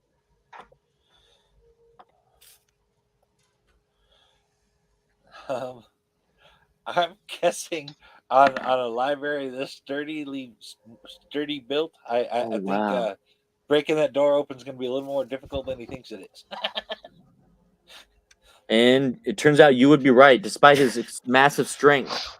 He slams full force in the door, and you're right. It was the other way. It swings open the other way, and so he Yeah, it's slams in it. Boom! He bounces Oh. off. Bam! Hits the ground hard. This is before that tragic theater fire where they made all doors open outward. Exactly, man. They didn't know back then. They just didn't know better. The dude didn't get through the door. And now it's up to Malcolm to get you can also hold an action if you wanted to hold an action to get around this person.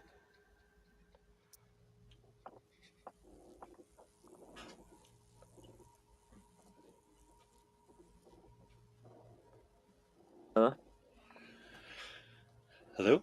Oh, whose turn is it? My turn? Malcolm. Malcolm. It's Steve. Steve. Steve, are you there? He's in StreamYard, but Oh, his mic is muted. He might be dealing with something.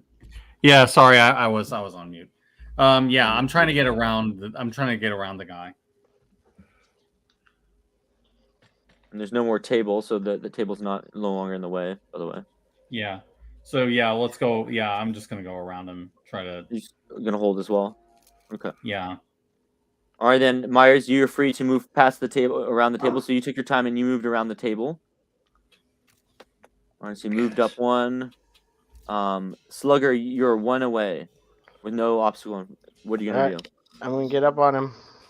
So you move, and now you're literally right behind him. You're within striking distance. Can I do a brawl action? Nope. Or am I done? No. All right. Because that takes one, and if you had two, if you had a higher dex, you could, but because you failed your con earlier, yeah. Oh, he's gonna slip out them doors. I'd knock the Incredible Hulk out quick. All right, so that means that it's the Mystery Man's turn. He's going to try and once again, now that he knows that the door is open the other way, he's going to use his strength to try and rip those doors open. Oops, that's under command. He's gonna Aragorn the doors. God dang it! These doors, what the? It's not jammed. It won't open. Come on, damn it! He just screams to himself. He can't get the damn door open. It must have jammed. Yeah. Old doors, in this kind of weather.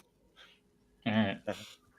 Maybe slamming into them did something to it. Yeah, really.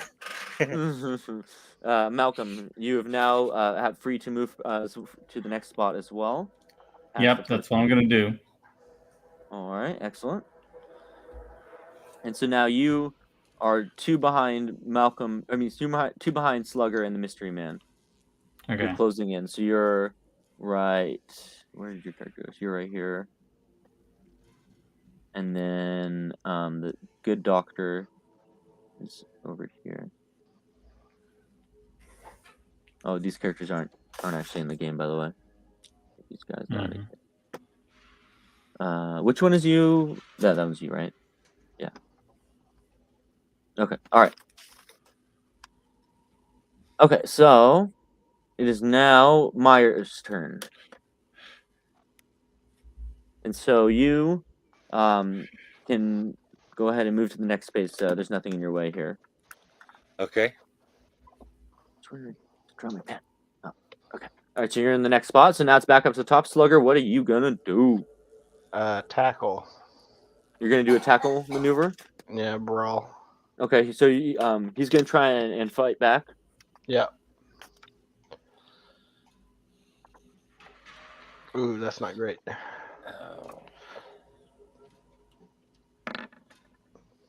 Oh damn! Yeah. So you try to tackle him, and he kind of senses you coming or hears you coming. He turns around, and as you dive into him, he grabs you and uses your momentum to swing you around and down into the ground. Body slams you into the ground, and he's gonna do a little bit of damage on you too, buddy. I'm sorry to say. Yeah. So he's gonna do. Here's what he's gonna do in damage. One.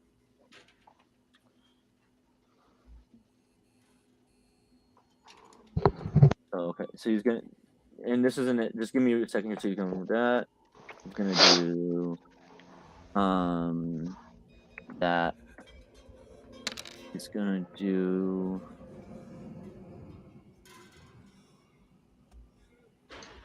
He's gonna do That's a lot. 7 damage. Damn. He slams 7 your back in the damage? ground, and you feel it shudder down your body as as you feel something break in your maybe a rib or something. I was just kidding, but maybe he is the Hulk.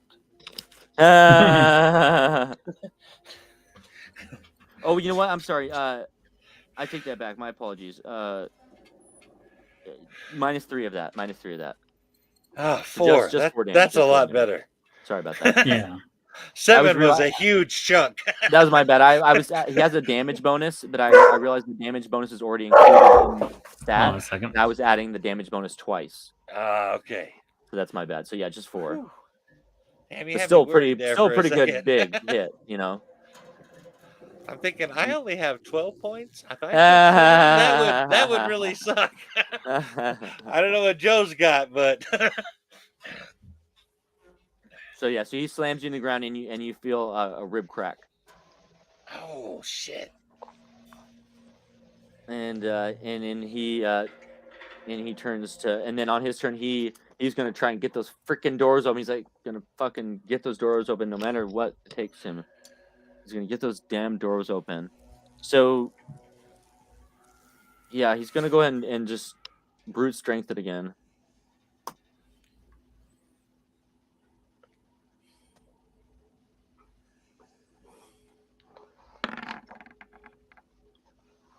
And Yeah, this he's time he done. finally slams or grips the door open. He gets the door open. He runs outside into the street, and you can see him now through the doors out. He's on the street. He's in front of. He's on a sidewalk in front of a street that has a lot of traffic on it.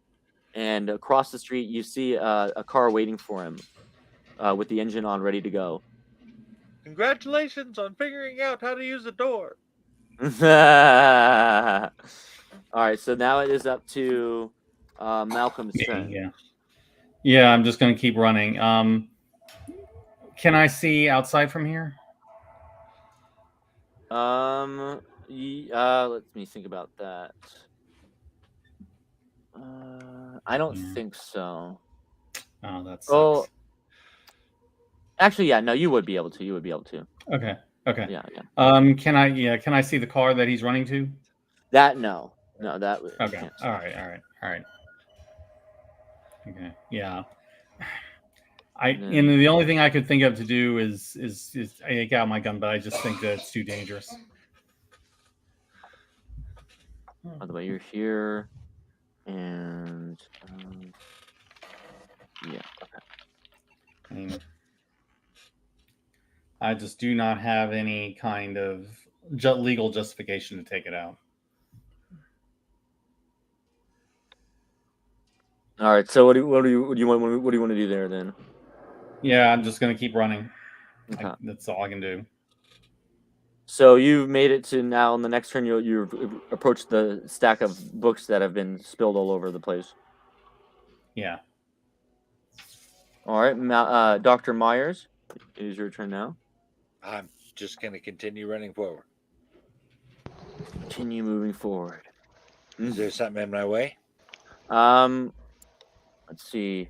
You have the person in your way. The person. Oh, excuse me, sir. Sorry, I apologize. I'm just trying to man, everyone's just getting. I don't know what I'm doing wrong today. Seems like I'm getting on everybody's nerves. Sorry about that. Well, one thing you could do is move. Well, Jesus, talk about rude. I may be rude, but I'm moving past you. So what skill are you going to try and use? Sounds like persuade. Persuasion or intimidate or probably persuasion. Okay, go ahead and give me a persuade check. Let me see if I can find that.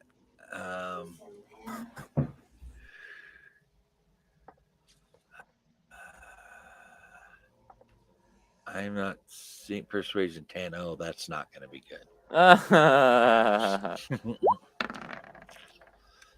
Oh my gosh, I made it. Whoa. They're like, you know what?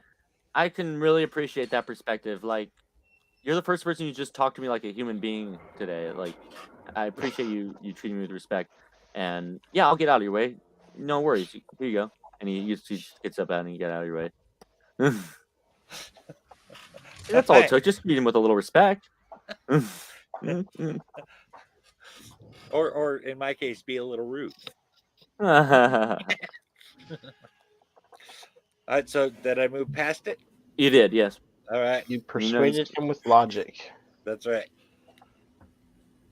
All right, and so it's back up to the top. Slugger, what are you gonna do? I am going to, based on his previous tries, use my intelligence to figure out the best way to open those doors. Oh, I make that. Oh hell yeah! All Yep. right. So you realize, let's see here.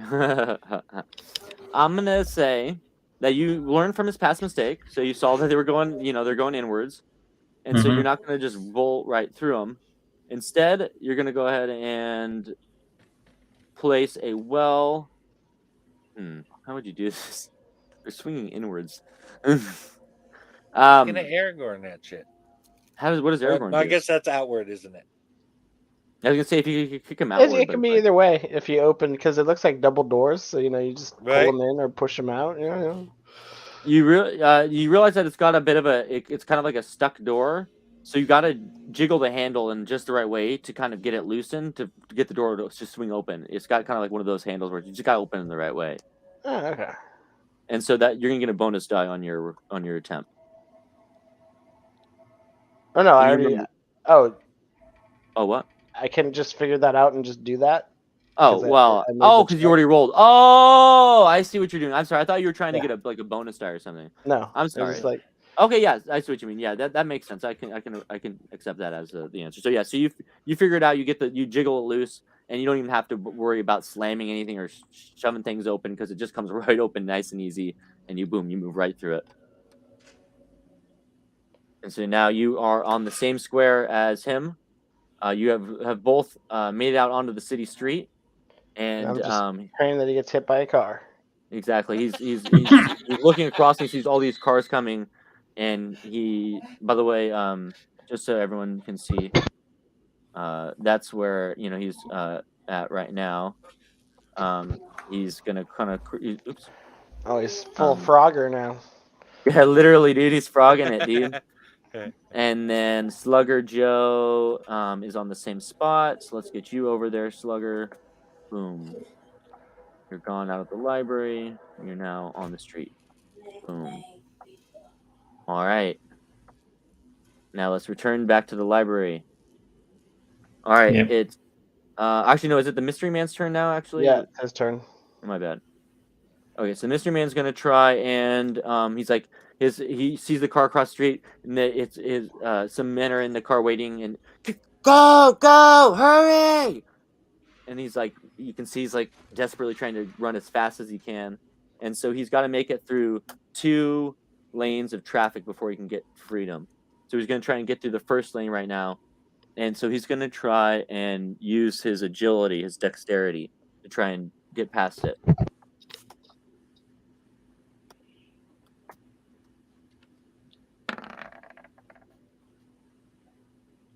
So he let's see here. So he runs through the first lane of traffic, and just as the car is passing by, he manages to jump over and slide right over the hood, right as it's passing by, and just barely, not get smeared onto the front windshield there, and he makes it over to the second lane. I thought he had a Jack be 55. nimble. I thought his dex was 55. What do you mean? It is. Yeah, so he failed that. No, he didn't. No, he got. You wanna roll he under. Got 45. Oh, right. Yeah, you're right. No. Yeah, he got it. Yeah, I was gonna say, wait. I was like, oh no, did I get the roll wrong again? No, I'm tired. That's fair. It's been a long chase, so I can't blame you for that. All right, so he's now 1 ahead of you. Oh, you're so close, man. You're so freaking close. All right, Malcolm, we're going to return back to you in the library. Yep. And Okay. what shall you do? I'm just going to keep chasing after him. Are there any obstacles that are between me and the door? Just that At table this and it got point, thrown out of the way, right? what's that? Yeah, the table's gone. The only thing in your way left is the stack of books, and the door. Oh, Okay. Although I All think right. the door you So- probably left open, right, Scott? Yeah, sure.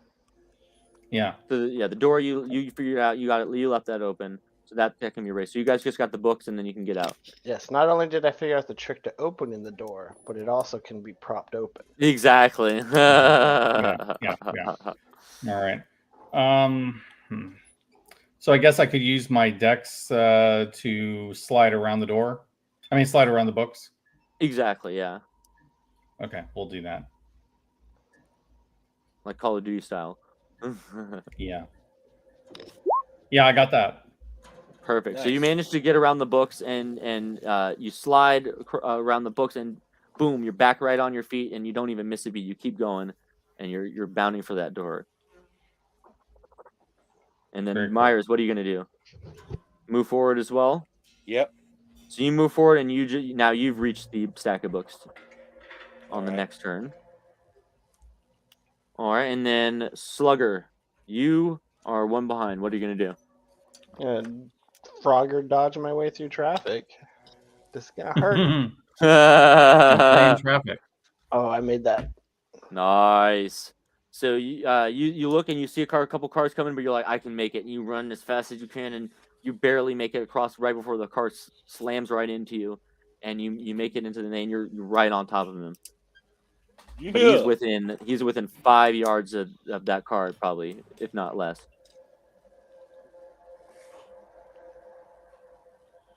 All right, it's his turn. I get the impression Joe Oh. has chased people before. Maybe. Yeah, that's just trying to get a good look at that car. You ever do any You can do collecting, it. Joe? Maybe.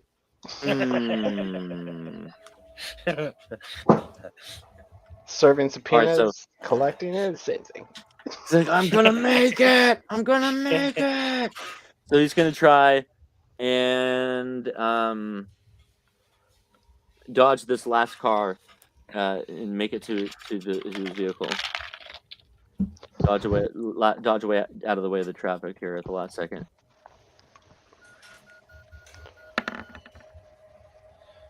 Oh, he's 17. gone. Yeah, he made it. So he dodges the last of the vehicles and makes it to the vehicle. Yeah, And he is now at the vehicle. He's getting in the vehicle at this moment. Now it's up to it's Malcolm's turn. yeah. I'm running out. You're running We out as still- well now. we Let's see. Okay. We still don't have a good enough reason to shoot him. I don't know what else to That's do. the though. problem. Yeah, that's the problem. I would shoot him if I'd had. The only thing I can think of is to look at the car and see what the license plate is. Oh, there you go. It's the only thing I can do.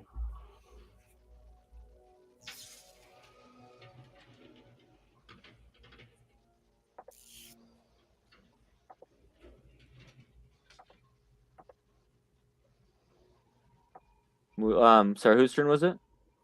Yeah. I was saying that I wanted to get a good look at the car and the license plate on it. It's the only thing I can't really chase after him. I can't kill him. There we go.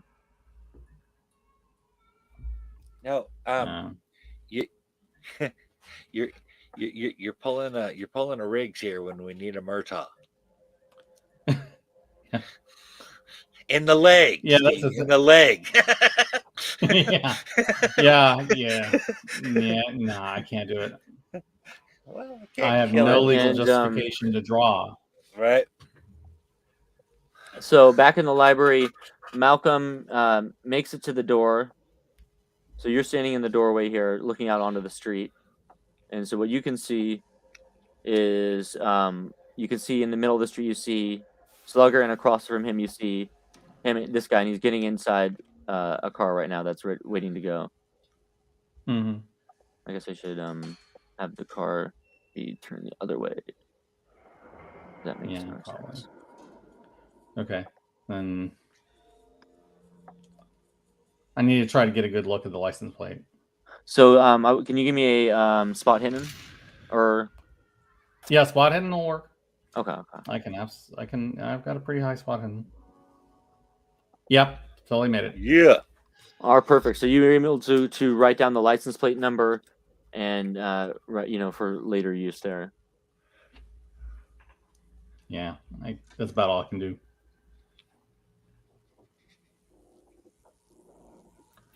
Unless they start shooting at us, I have no justification to shoot. And then it's up to you, Malcolm. You're back in the library there. What would you like to do? You're in front Okay. of the stack of books at this time. Okay. I guess. Yeah, I think he meant Myers. Yeah, Oh, did I say okay. that? I'm sorry, I didn't mean Myers. Yeah, you said Malcolm. Sorry. Yeah. I'm just Here's the gonna license try plate to. number, by the way. Oh, I'm okay, gonna- got it. I'm gonna just try to jump over the pile of books. All right, let's get a nice jump going. All right.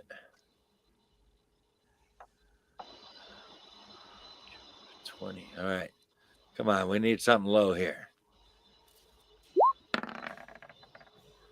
Oh, I'm 8 over. Oh. Damn. So you slip on the books that have been just scattered everywhere, and you slip, and unfortunately you take a tumble down to the ground. Oof. 1 point of Do it. damage. 1 point? Yeah. Okay. Yeah, you're going to And be then- busy patching us all together when we're done with this chase. We managed to beat the crap out of ourselves just trying to leave a library. Yep. Yeah, We're I not going to got tell mine other first. people about this, right? Mhm. When we tell this story, we made it out of the library without hurting ourselves. Mm-hmm. Hey, can you quick question? Just for who's got the car? Oh, yeah. Harry has the car. Yeah, I have the car. Yeah. Sorry, I just wanted to check. You have the stats on your character sheet by any chance? Let me check. I don't remember. I which was looking. one I wanted to know the move speed. I need to check. I don't I remember. don't remember if I wrote it. I don't know. Where would that be? No, I can't find it. Okay, that's all right. That's all right. Okay. Myers. So you moved. You slipped and fell. So okay. So that means it's back to Slugger. What are you gonna do, Slugger? He's getting in the car. Can I still get over there? You can get to him. Yeah.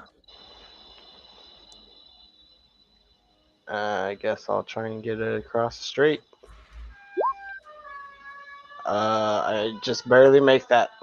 So you almost get hit by Oh, wait. 2 cars. Oh wait, no, I was using dodge. So yeah, I make that.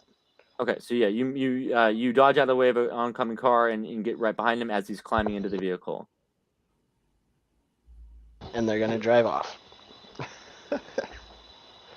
It's going to take him an action to get into the vehicle next turn, Okay. and so you will have one opportunity to attack him. It looks like.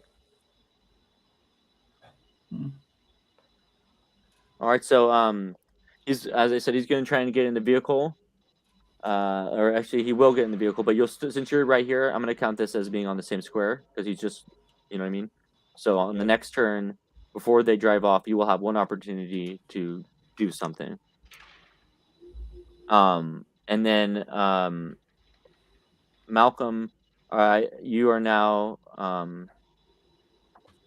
you're gonna be outside here as well. What do you want to do? Where is my car? That's a good question. Where I guess it would have be parked nearby. It would probably take me a while to go get it. Unless you parked somewhere nearby. Is there actually a yellow line on the curb there? Like a no parking zone. I would imagine probably so. I mean, it's the city. It's the Then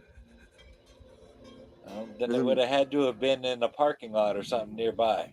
Yeah. I don't like my chances of dodging going in there. Yeah, I'm just gonna go and try to get the car. All right. So yeah, you go ahead and you take. It'll take you. I think. Let's say it takes you 2 turns to get to the car. Okay. So this will be your first turn. You're running to try and get to the car, and then Malcolm, what are you gonna do? Do you mean I'm Myers? God dang, I did it again. Sorry, Myers. What are you gonna do? I'm gonna get up and continue moving forward. All right. So you get up. Are you gonna take a turn to get around the books, or are you gonna try and maneuver around them again? I thought I just tripped over the books. Right, but you have to still get past the books. I tripped on them and didn't even manage to fall over them. That's pretty clumsy. Yes. All right. I guess I'm gonna try and get. I'm gonna try and go around the books this time. A little Well, bit you more know, carefully, like step around. Slugger didn't Slugger run into someone a couple times or something? Right. All right. So I guess we're going with dodge then. That sounds good. Okay.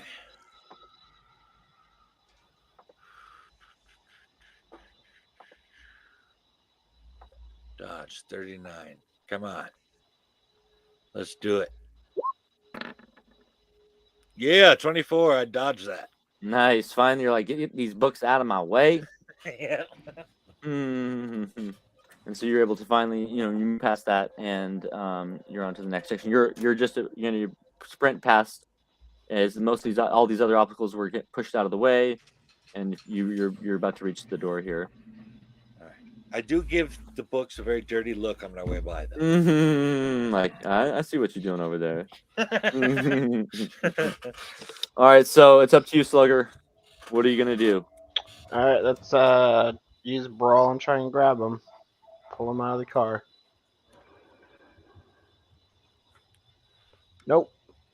Fail. You try and reach into the window and you grab his shoulder and you wrestle him, get it, and he's like, "No, get off of me, get off me!" And he manages to wrestle your arms off. Go, go, go, go, go! And you hear the engine rev as the engine starts to go.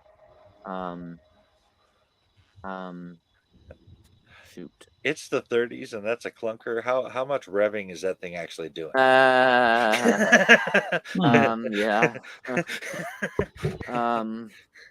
Give me a second here.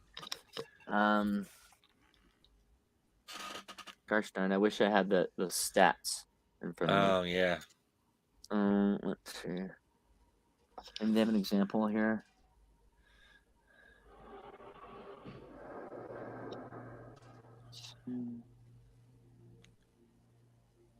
I know it goes based off of the drive vehicle skill, but then how far you go determines, I believe, is determined by the move distance, isn't it?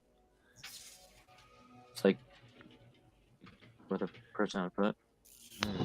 Wait, are we talking about extending this chase to another car chase? No, it's not like that. It's just I have to know how far he's gonna move because he's getting away right now. Oh, he's Yeah. gone. Like at this point, you would just end the chase. Oh, that's right. Because based on the rules, if the other party has a dex that's higher, then they automatically win, right? Right. They're Basically, automatic. when it because gets they're to a faster, certain, right? it's basically the way it works is when they get to a certain point, then they escape. So at this point, he's in the Yeah. car. The car's Right, gone. no, I had that's- my last chance. Yeah. Like theoretically, you could get in a car and continue the chase in a car chase. That's the thing, right? You theoretically could. We continue would the have chase. to get to the car as they're driving. Well, Like it's not going to happen in this scenario, so don't worry Yeah. about it. I'm just saying that is allowed in the rules. That I've done Yes. that before. Okay. yes. What I'm Mhm. saying is, I just wanted to know the move so I could just accurately do this and do it the right way. But if you're just saying like forget it, then that's fine. Yeah. He's in the car. Okay. They were waiting for him. They speed off. I can't I can't catch him. I guess that's true. Okay. Like, Yeah. to my point, like what you're saying is what the rules say. I think it said at the very beginning, if I'm not mistaken, I think it said starting the chase before you even start the chase, you have to. We remember we did our checks. Yeah. We did. It was Mhm. pairing speeds. So Yep. the fleeing character escapes if the adjusted move is higher than the pursuer. A car is going to be higher than a pursuer, unless they're in Correct. another Yeah. vehicle. So you're right. That's an automatic getaway. You're 100% right. So that Yeah. makes sense. That's good to know. So okay, Okay. he jumps in the car. I'll just pick everybody up. They wheel off. No, unfortunately, you wish you could, but that you're gonna have to be a little bit more disappointed than you thought you were gonna be. So you take another turn. You finally get to the car where you parked it. But let's see here. Yeah, I was talking about picking up my party Um, members. Yeah, I know Sorry, those right? guys. No. You just let me finish. If you don't, I just Yeah. I was just trying to get to the part where I was trying to look for. Okay. God damn it, where is it?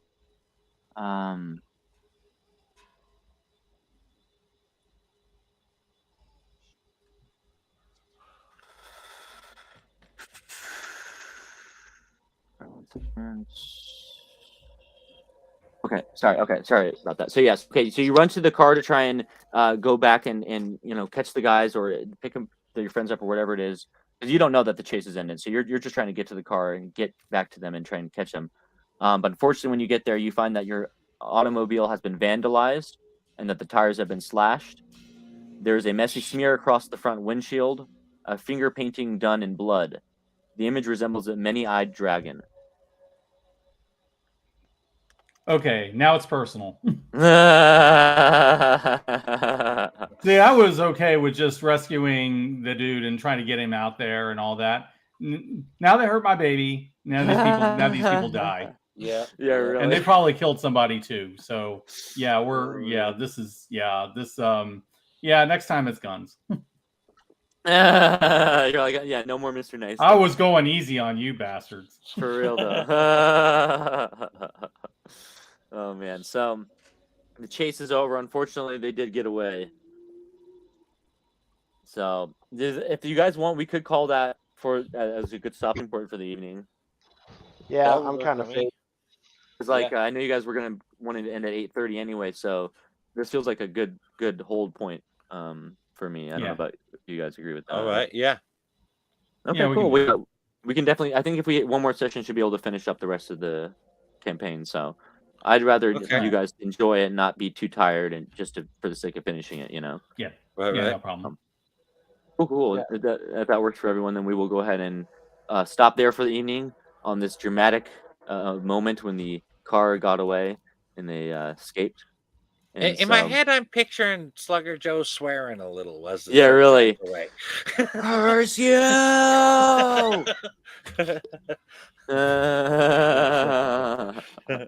That is a pretty good moment though when the bad guys get away. It's a nice cliffhanger. Yeah. Well, thanks guys. That was a lot of fun. Hopefully we'll be able to pick that up soon and finish it. Hopefully maybe some of our other players can come. I was disappointed. I had some really cool. Obviously you saw one of the introductions I did. Right. Matt's character was going to be introduced as well. But so hopefully they can come back next time. The good doctor, the other Elias's character is at the asylum waiting still. So next time we pick up, if he can join us, it'll be pretty easy to have him join us. So Yep. maybe Sounds he can good. become a new ally for you guys. All right. Cool. Well, thank you. I'm going to go ahead and end the stream. Thanks to everybody if you're watching, and we appreciate it. And